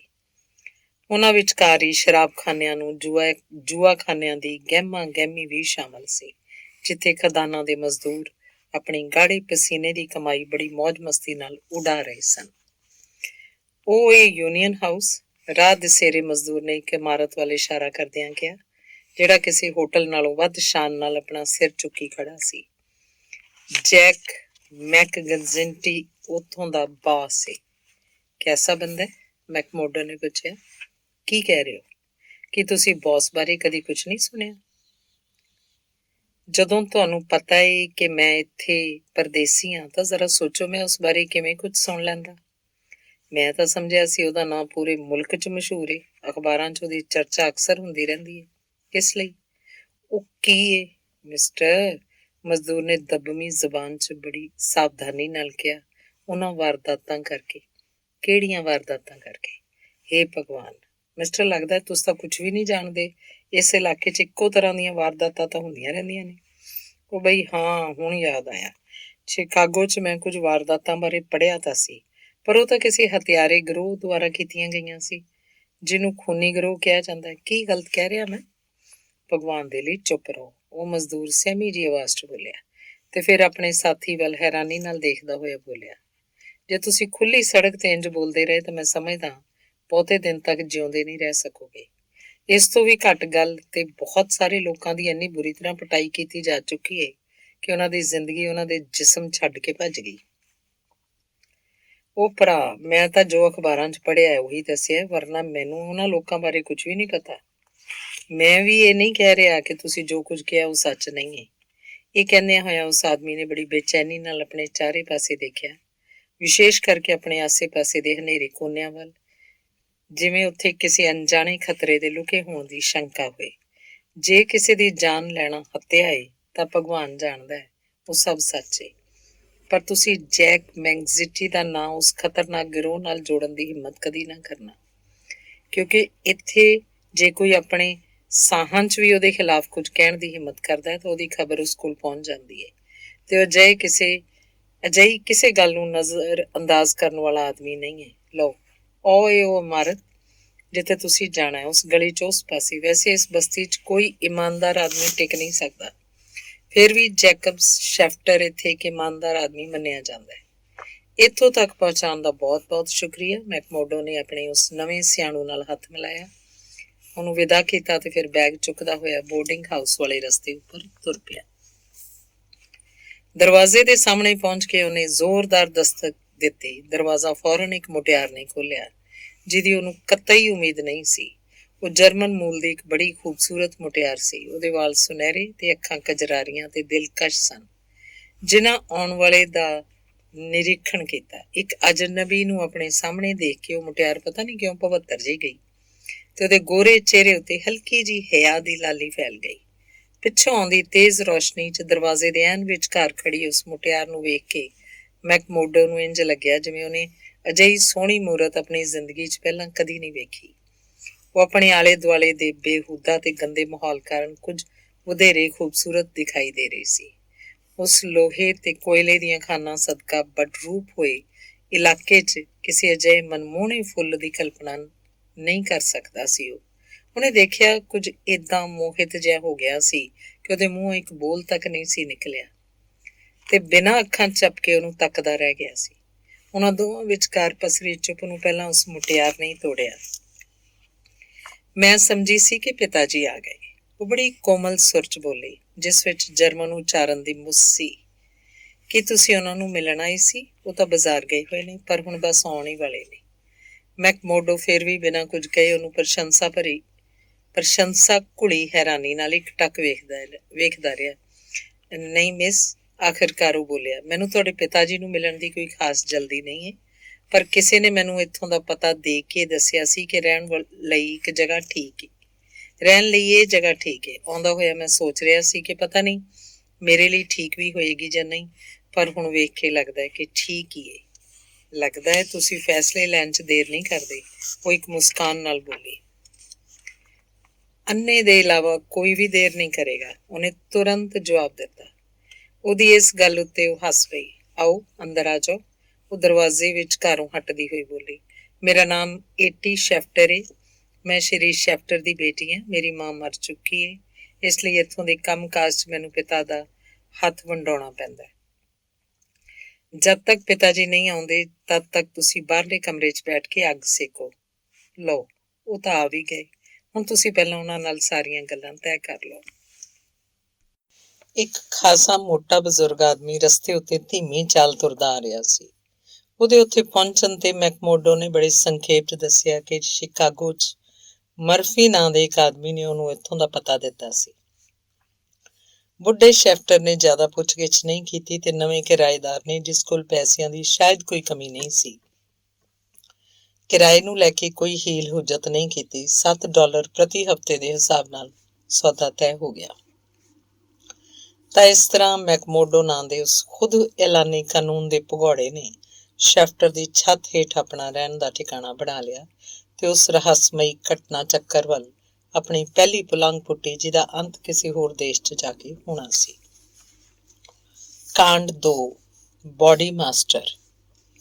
ਮੈਕਮੋਡੋ ਉਹਨਾਂ ਆਦਮੀਆਂ ਵਿੱਚੋਂ ਸੀ ਜਿਹੜੇ ਆਪਣੀ ਛਾਪ ਬੜੀ ਜਲਦੀ ਛੱਡਦੇ ਨੇ। ਜਿੱਥੇ ਕਿਤੇ ਵੀ ਉਹ ਹੁੰਦਾ, ਆਸੇ ਪਾਸੇ ਦੇ ਲੋਕ ਜਲਦੀ ਉਹਨੂੰ ਜਾਣਨ ਲੱਗਦੇ। ਇੱਕ ਹਫ਼ਤੇ ਦੇ ਅੰਦਰ ਅੰਦਰ ਹੀ ਉਹ ਬੋਰਡਿੰਗ ਹਾਊਸ ਦਾ ਸਭ ਤੋਂ ਮਹੱਤਵਪੂਰਨ ਆਦਮੀ ਬਣ ਗਿਆ ਸੀ। ਬੋਰਡਿੰਗ ਹਾਊਸ 'ਚ ਉਸ ਸਮੇਂ 10-12 ਬੋਰਡਰ ਹੋਰ ਰਹਿ ਰਹੇ ਸਨ, ਪਰ ਉਹ ਸਾਰੇ ਜਾਂ ਤਾਂ ਖਦਾਨਾਂ 'ਚ ਕੰਮ ਕਰਨ ਵਾਲੇ ਸਿੱਧੇ ਸਾਦੇ ਫੋਰਮੈਨ ਜਾਂ ਦੁਕਾਨਦਾਰਾਂ ਦਾ ਹਿਸਾਬ ਕਿਤਾਬ ਦੇਖਣ ਵਾਲੇ ਮੁਨੀਮ ਸਨ, ਪਰ ਉਹਨਾਂ ਦਾ ਉਸ ਆਇਰਿਸ਼ ਜਵਾਨ ਮਰਦ ਨਾਲ ਕੋਈ ਮੁਕਾਬਲਾ ਨਹੀਂ ਸੀ ਕੀਤਾ ਜਾ ਸਕਦਾ, ਜਿਹੜਾ ਉਹਨਾਂ ਸਾਰਿਆਂ ਨਾਲੋਂ ਅਨੋਖਾ ਤੇ ਕਿਸੇ ਹੋਰ ਹੀ ਮਿੱਟੀ ਦਾ ਬਣਿਆ ਹੋਇਆ ਸੀ। ਜਦੋਂ ਕਦੇ ਉਹ ਲੋਕ ਸ਼ਾਮ ਨੂੰ ਇਕੱਠੇ ਹੁੰਦੇ ਤਾਂ ਉਹਦੇ ਚੁਟਕਲੇ ਸਭ ਤੋਂ ਵੱਧ ਮਜ਼ੇਦਾਰ ਤੇ ਹਸਾਉਣ ਵਾਲੇ ਹੁੰਦੇ। ਉਹਦੀਆਂ ਗੱਲਾਂ ਸਭ ਤੋਂ ਵੱਧ ਰੌਚਕ ਹੁੰਦੀਆਂ ਤੇ ਉਹਦਾ ਗੀਤ ਦੇ ਗਾਉਣ ਢੰਗ ਵੀ ਦੂਜੇ ਲੋਕਾਂ ਨਾਲੋਂ ਬਿਹਤਰ ਤੇ ਦਿਲ ਖਿੱਚਵਾਂ ਹੁੰਦਾ। ਇਹਦੇ ਬਾਵਜੂਦ ਉਹ ਐਵੇਂ ਹੀ ਝੱਟ ਗੁੱਸੇ 'ਚ ਆ ਕੇ, ਜਿਵੇਂ ਕਿ ਉਹ ਉਸ ਰੇਲ ਦੇ ਡੱਬੇ 'ਚ ਅਚਾਨਕ ਹਿਰਖ ਗਿਆ ਸੀ, ਆਪਣੇ ਅੱਖੜ ਸੁਭਾਅ ਦਾ ਓਲਾ ਵੀ ਚੁੱਕ ਦਿੰਦਾ ਸੀ। ਇਸ ਕਰਕੇ ਉਹਦੇ ਜਾਣਕਾਰ ਨਾ ਸਿਰਫ ਉਹਦਾ ਆਦਰ ਕਰਨ ਲੱਗੇ ਸਨ, ਬਲਕਿ ਉਸ ਤੋਂ ਭੈ ਵੀ ਮੰਨਣ ਲੱਗੇ ਸਨ। ਉਹਨੇ ਕਾਨੂੰਨ ਤੇ ਉਸ ਨਾਲ ਸੰਬੰਧਿਤ ਲੋਕਾਂ, ਜਿਵੇਂ ਕਿ ਪੁਲਿਸ ਵਾਲਿਆਂ ਦੇ ਪ੍ਰਤੀ ਆਪਣੀ ਬਾਗੀ ਤਬੀਅਤ ਤੇ ਨਫ਼ਰਤ ਦਿਖਾਉਣ ਵਿੱਚ ਕਦੀ ਕੋਈ ਕੰਜੂਸੀ ਨਹੀਂ ਦਿਖਾਈ, ਜਿਸ ਕਰਕੇ ਉਹਦੇ ਸਾਥੀ ਬੋਰਡਰਾਂ ਵਿੱਚੋਂ ਕਈ ਬੜੇ ਖੁਸ਼ ਹੁੰਦੇ ਤੇ ਕਈ ਬੁਰੀ ਤਰ੍ਹਾਂ ਸਹਿਮ ਜਾਂਦੇ। ਉਹਨੇ ਪਹਿਲੇ ਦਿਨ ਤੋਂ ਹੀ ਸਭ ਦੇ ਸਾਹਮਣੇ ਖੁੱਲ੍ਹੇਆਮ ਇਹ ਪ੍ਰਗਟ ਕਰਨਾ ਸ਼ੁਰੂ ਕਰ ਦਿੱਤਾ ਸੀ ਕਿ ਬੋਰਡਿੰਗ ਹਾਊਸ ਦੇ ਮਾਲਕ ਦੀ ਧੀ ਦੀ ਨੇਕੀ ਤੇ ਸੁੰਦਰਤਾ ਨੇ ਪਹਿਲੀ ਨਜ਼ਰ 'ਚ ਉਹਦਾ ਦਿਲ ਆਪਣੇ ਕਾਬੂ 'ਚ ਕਰ ਲਿਆ। ਉਹ ਕੋਈ ਸ਼ਰਮੀਲਾ ਜਾਂ ਚੁੱਪੂ ਸ਼ਾਹ ਪ੍ਰੇਮੀ ਨਹੀਂ ਸੀ। ਉਹਨੇ ਤਾਂ ਦੂਜੇ ਦਿਨ ਹੀ ਉਸ ਮੁਟਿਆਰ ਦੇ ਸਾਹਮਣੇ ਆਪਣੇ ਇਸ਼ਕ ਦਾ ਇਜ਼ਹਾਰ ਕਰਦਿਆਂ ਹੋਇਆਂ ਉਹਨੂੰ ਸਪਸ਼ਟ ਸ਼ਬਦਾਂ ਵਿੱਚ ਕਹਿ ਦਿੱਤਾ ਕਿ ਉਹਨੂੰ ਪਿਆਰ ਕਰਦਾ ਹੈ, ਬਿਨਾਂ ਇਸ ਗੱਲ ਦੀ ਚਿੰਤਾ ਕੀਤੇ ਕਿ ਉਹਦੇ ਪਿਆਰ ਨੂੰ ਸਵੀਕਾਰ ਵੀ ਕਰੇਗੀ ਜਾਂ ਨਹੀਂ, ਜਾਂ ਉਹਨੂੰ ਨਿਰਾਸ਼ ਕਰਨ ਲਈ ਪਤਾ ਨਹੀਂ ਕੀ ਕੁਝ ਕਹਿ ਦੇਗੀ। ਅਸਲ ਵਿੱਚ ਤਾਂ ਆਪਣੀਆਂ ਲੱਛੇਦਾਰ ਗੱਲਾਂ, ਮੋਹਣੀਆਂ ਅਦਾਵਾਂ ਦੁਆਰਾ ਬਾਰ-ਬਾਰ ਉਹਦੇ ਸਾਹਮਣੇ ਆਪਣੇ ਪ੍ਰੇਮ ਦਾ ਇਜ਼ਹਾਰ ਕਰਦਾ ਰਿਹਾ। ਇੱਥੋਂ ਤੱਕ ਕਿ ਜਦੋਂ ਏਟੀ ਨੇ ਉਹਨੂੰ ਕਿਸੇ ਦੂਜੇ ਬਾਰੇ ਦੱਸਿਆ ਤਾਂ ਵੀ ਉਹਦੇ ਉਤਸ਼ਾਹ 'ਚ ਕੋਈ ਖਾਸ ਫਰਕ ਨਹੀਂ ਆਇਆ। ਕੋਈ ਦੂਜਾ? ਉਹ ਕੜਕਵੀਂ ਆਵਾਜ਼ 'ਚ ਬੋਲਿਆ। ਭਲਾ ਕਿਹਦੀ ਕਿਸਮਤ ਖਰਾਬ ਹੈ ਜਿਹੜਾ ਮੇਰੇ ਰਸਤੇ 'ਚ ਆਉਣ ਦੀ ਕੋਸ਼ਿਸ਼ ਕਰੇਗਾ? ਉਹਨੂੰ ਕਹਿ ਦੇਈਂ ਕਿ ਉਹ ਹੁਣ ਕਿਸੇ ਹੋਰ ਪਾਸੇ ਰੁਖ ਕਰੇ, ਕਿਉਂਕਿ ਮੈਂ ਤਾਂ ਹੁਣ ਆਪਣੀ ਜ਼ਿੰਦਗੀ ਤੇ ਦਿਲ ਦੀ ਚਾਹਤ ਦਾ ਇਹ ਸੁਨਹਿਰੀ ਮੌਕਾ ਛੱਡਣ ਵਾਲਾ ਨਹੀਂ। ਅਜੇ ਤੂੰ ਕਿੰਨਾ ਵੀ ਇਨਕਾਰ ਕਰਦੀ ਰਹੋ ਏਟੀ, ਪਰ ਇੱਕ ਦਿਨ ਅਜਿਹਾ ਜ਼ਰੂਰ ਆਏਗਾ ਜਦੋਂ ਤੂੰ ਖੁਦ ਆਪਣੇ ਮੂੰਹੋਂ ਹਾਂ ਕਹੇਂਗੀ, ਤੇ ਉਸ ਦਿਨ ਦਾ ਇੰਤਜ਼ਾਰ ਕਰਨ ਲਈ ਅਜੇ ਮੈਂ ਕਾਫੀ ਜਵਾਨ ਹਾਂ।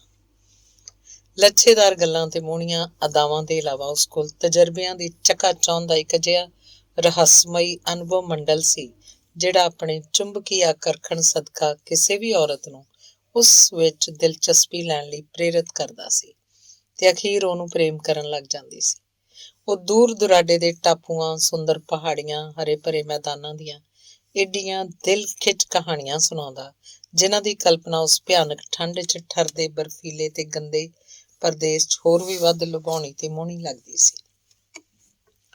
ਅਖੀਰ ਬਹੁਤ ਸਾਰੀਆਂ ਗੱਲਾਂ ਦੇ ਨਾਲ ਮੈਕਮੋਡੋ ਨੇ ਉਹਨੂੰ ਉਸ ਘਟਨਾ ਬਾਰੇ ਵੀ ਦੱਸਿਆ ਜਿਸ ਕਰਕੇ ਉਹਨੂੰ ਆਪਣੇ ਸਾਰੇ ਸਬੰਧਾਂ ਨੂੰ ਤੋੜ ਕੇ ਸ਼ਿਕਾਗੋ ਤੋਂ ਭੱਜਣਾ ਪਿਆ ਸੀ। ਆਪਣੀਆਂ ਮੋਟੀਆਂ-ਮੋਟੀਆਂ ਅੱਖਾਂ 'ਚ ਹਮਦਰਦੀ ਤੇ ਆਪਣੱਤ ਦੇ ਮਿਲੇ ਜੁਲੇ ਭਾਵ ਸਮੇਟੀ ਏਟੀ ਉਹਨੂੰ ਪੂਰੇ ਮਨ ਚਿੱਤ ਨਾਲ ਸੁਣਦੀ ਰਹਿੰਦੀ ਸੀ। ਇਹ ਦੋਵੇਂ ਭਾਵ ਹੀ ਅਜਿਹੇ ਨੇ ਜਿਹੜੇ ਬੜੀ ਛੇਤੀ ਤੇ ਸਹਿਜੇ ਹੀ ਪ੍ਰੇਮ 'ਚ ਬਦਲ ਜਾਂਦੇ ਨੇ। ਮੈਕਮੋਡੋ ਕਿਉਂਕਿ ਇੱਕ ਪੜ੍ਹਿਆ ਲਿਖਿਆ ਆਦਮੀ ਸੀ, ਇਸ ਲਈ ਉਹਨੇ ਜਲਦੀ ਆਪਣੇ ਲਈ ਬੁੱਕ ਕੀਪਰ ਦੀ ਅਸਥਾਈ ਨੌਕਰੀ ਦਾ ਜੁਗਾੜ ਕਰ ਲਿਆ। ਕਿਉਂਕਿ ਉਹ ਦਿਨ ਦਾ ਵਧੇਰੇ ਸਮਾਂ ਬਾਹਰ ਹੀ ਬਿਤਾਉਂਦਾ ਸੀ, ਇਸ ਕਰਕੇ ਉਹ eminent order of Freeman society ਦੀ ਵਰਮਿਸਾ ਸ਼ਾਖ ਦੇ ਮੁੱਖ ਦਫ਼ਤਰ ਯੂਨੀਅਨ ਹਾਊਸ 'ਚ ਜਾ ਕੇ ਆਪਣੀ ਹਾਜ਼ਰੀ ਦਰਜ ਕਰਨ ਦਾ ਸਮਾਂ ਨਹੀਂ ਸੀ ਕੱਢ ਸਕਿਆ। ਉਹਦੀ ਇਸ ਭੁੱਲ ਨੂੰ ਯਾਦ ਕਰਵਾਉਣ ਲਈ ਸੁਸਾਇਟੀ ਦਾ ਇੱਕ ਮੈਂਬਰ ਭਰਾ ਸਕਾਲਾਨ, ਉਹੀ ਆਦਮੀ ਜਿਹੜਾ ਉਹਨੂੰ ਟ੍ਰੇਨ 'ਚ ਮਿਲਿਆ ਸੀ, ਇੱਕ ਸ਼ਾਮ ਉਸ ਕੋਲ ਆਇਆ। ਸਕਾਲਾਨ, ਜਿਹੜਾ ਕਿ ਇੱਕ ਤਿੱਖੇ ਨੱਕ ਨਕਸ਼ੇ ਵਾਲਾ ਛੋਟੇ ਕੱਦ ਦਾ ਆਦਮੀ ਸੀ, ਉਹਨੂੰ ਦੁਬਾਰਾ ਮਿਲ ਕੇ ਬੜਾ ਖੁਸ਼ ਹੋਇਆ। ਸ਼ਰਾਬ ਦੇ 1-2 ਗਲਾਸ ਹਲਕ ਵਿੱਚੋਂ ਲੱਥ ਜਾਣ ਪਿੱਛੋਂ ਉਹਨੇ ਆਪਣੇ ਆਉਣ ਦਾ ਕਾਰਨ ਦੱਸਿਆ। ਹਾਂ ਤਾਂ ਮੈਕਮੋਡੋ, ਉਹ ਬੋਲਿਆ, ਮੈਨੂੰ ਤੇਰਾ ਪਤਾ ਯਾਦ ਸੀ, ਇਸ ਲਈ ਮੈਂ ਇੱਥੇ ਤੈਨੂੰ ਮਿਲਣ ਲਈ ਆ ਗਿਆ। ਮੈਨੂੰ ਹੈਰਾਨੀ ਹੈ ਕਿ ਤੂੰ ਅਜੇ ਤੱਕ ਬੌਡੀ ਮਾਸਟਰ ਕੋਲ ਜਾ ਕੇ ਆਪਣੇ ਇੱਥੇ ਆਉਣ ਦੀ ਖਬਰ ਨਹੀਂ ਦਿੱਤੀ। ਆਖਰ ਤੂੰ ਹੁਣ ਤੱਕ ਬੌਸ ਮੈਕਗਜ਼ਿੰਟੀ ਨੂੰ ਮਿਲਣ ਕਿਉਂ ਨਹੀਂ ਗਿਆ? ਮੈਂ ਜ਼ਰਾ ਨੌਕਰੀ ਲੱਭਣ 'ਚ ਰੁੱਝਿਆ ਹੋਇਆ ਸੀ। ਤੈਨੂੰ ਸਾਰੇ ਕੰਮ ਛੱਡ ਕੇ ਪਹਿਲਾਂ ਉੱਥੇ ਜਾਣ ਲਈ ਟਾਈਮ ਕੱਢਣਾ ਚਾਹੀਦਾ ਸੀ। ਭਗਵਾਨ ਦੀ ਸਹੁੰ ਯਾਰ, ਤੂੰ ਤਾਂ ਬੜੀ ਬੇਵਕੂਫੀ ਕੀਤੀ, ਜਿਹੜਾ ਇੱਥੇ ਪਹੁੰਚ ਕੇ ਅਗਲੀ ਸਵੇਰ ਸਭਾ ਭਵਨ ਯਾਨੀ ਯੂਨੀਅਨ ਹਾਊਸ ਜਾ ਕੇ ਆਪਣਾ ਨਾਮ ਦਰਜ ਨਹੀਂ ਕਰਾਇਆ। ਜੇ ਉਹਦੇ ਖਿਲਾਫ ਜਾਣ ਦੀ ਕੋਸ਼ਿਸ਼ ਕੀਤੀ, ਖੈਰ ਤੈਨੂੰ ਇੰਜ ਨਹੀਂ ਕਰਨਾ ਚਾਹੀਦਾ ਸੀ। ਬਸ ਮੈਂ ਇਹੀ ਕਹਿਣ ਆਇਆ ਸੀ।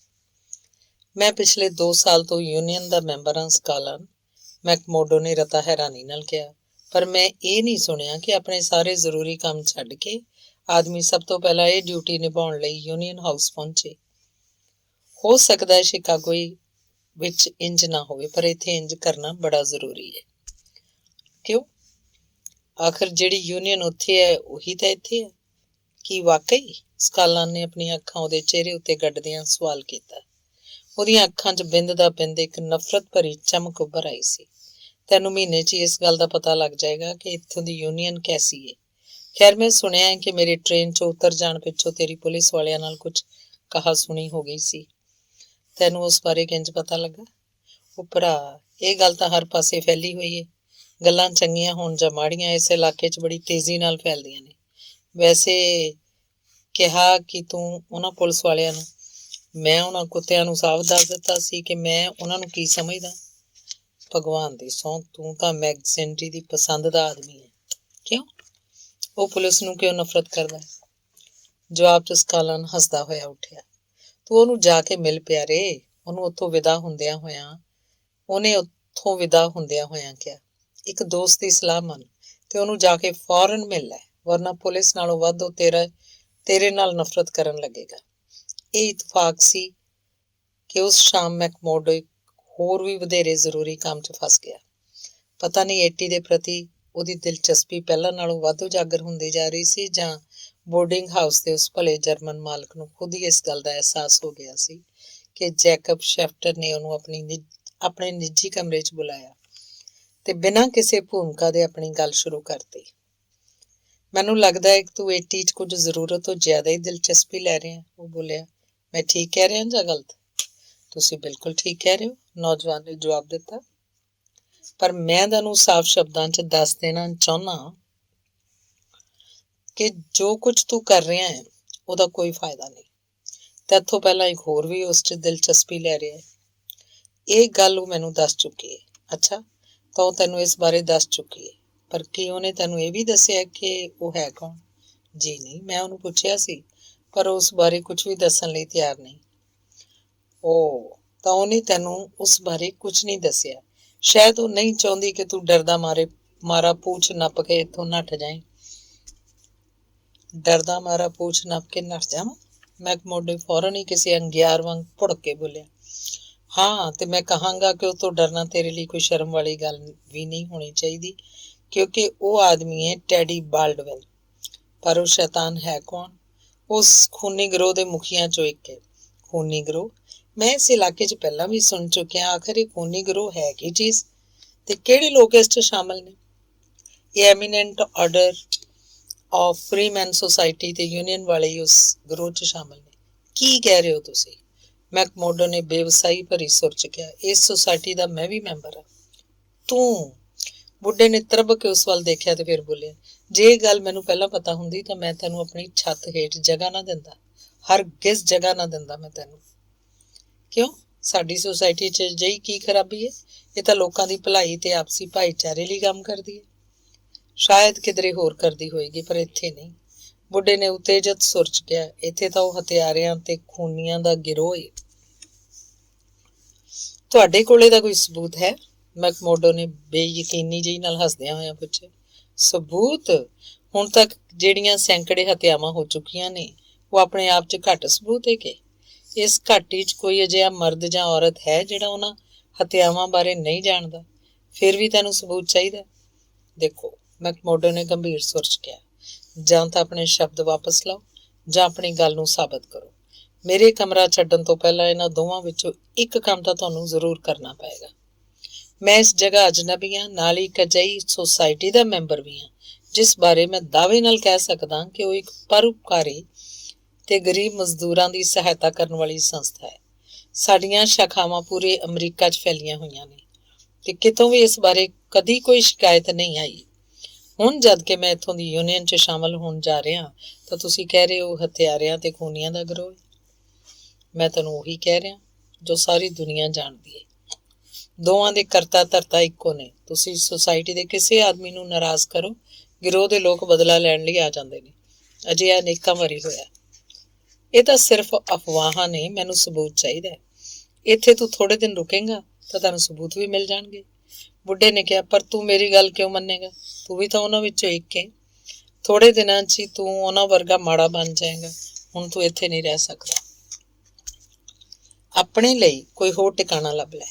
ਮੇਰੇ ਲਈ ਇਹੋ ਕੀ ਘੱਟ ਪਰੇਸ਼ਾਨੀ ਵਾਲੀ ਗੱਲ ਸੀ ਕਿ ਉਹਨਾਂ ਵਿੱਚੋਂ ਇੱਕ ਇੱਕ ਮੇਰੀ ਧੀ ਦੇ ਪਿੱਛੇ ਪੈ ਗਿਆ ਤੇ ਮੇਰੇ 'ਚ ਉਹਨੂੰ ਕੁਝ ਕਹਿਣ ਦੀ ਹਿੰਮਤ ਨਹੀਂ ਹੈ। ਪਰ ਹੁਣ ਉਹੋ ਜਿਹਾ ਹੀ ਕੋਈ ਦੂਜਾ ਮੇਰੇ ਬੋਰਡਿੰਗ ਹਾਊਸ 'ਚ ਆ ਕੇ ਰਹੇ, ਇਹ ਮੈਂ ਕਤਈ ਬਰਦਾਸ਼ਤ ਨਹੀਂ ਕਰ ਸਕਦਾ। ਤੂੰ ਕੱਲ੍ਹ ਹੀ ਆਪਣੇ ਲਈ ਕੋਈ ਦੂਜਾ ਠਿਕਾਣਾ ਲੱਭ ਲੈ। ਮੈਕਮੋਡੋ ਲਈ ਉੱਥੋਂ ਨਿਕਲ ਜਾਣ ਦਾ ਫੁਰਮਾਨ ਦੋਹਰੀ ਸਜ਼ਾ ਵਰਗਾ ਸੀ, ਜਿਸ ਕਾਰਨ ਨਾ ਸਿਰਫ ਉਹਨੂੰ ਆਪਣਾ ਸਹੂਲਤਾਂ ਭਰਪੂਰ ਨਿਵਾਸ ਸਥਾਨ ਛੱਡਣਾ ਪੈਣਾ ਸੀ, ਬਲਕਿ ਉਸ ਮੁਟਿਆਰ ਤੋਂ ਵੀ ਦੂਰ ਜਾਣਾ ਪੈ ਰਿਹਾ ਸੀ ਜਿਹਨੂੰ ਉਹ ਪਿਆਰ ਕਰਦਾ ਸੀ।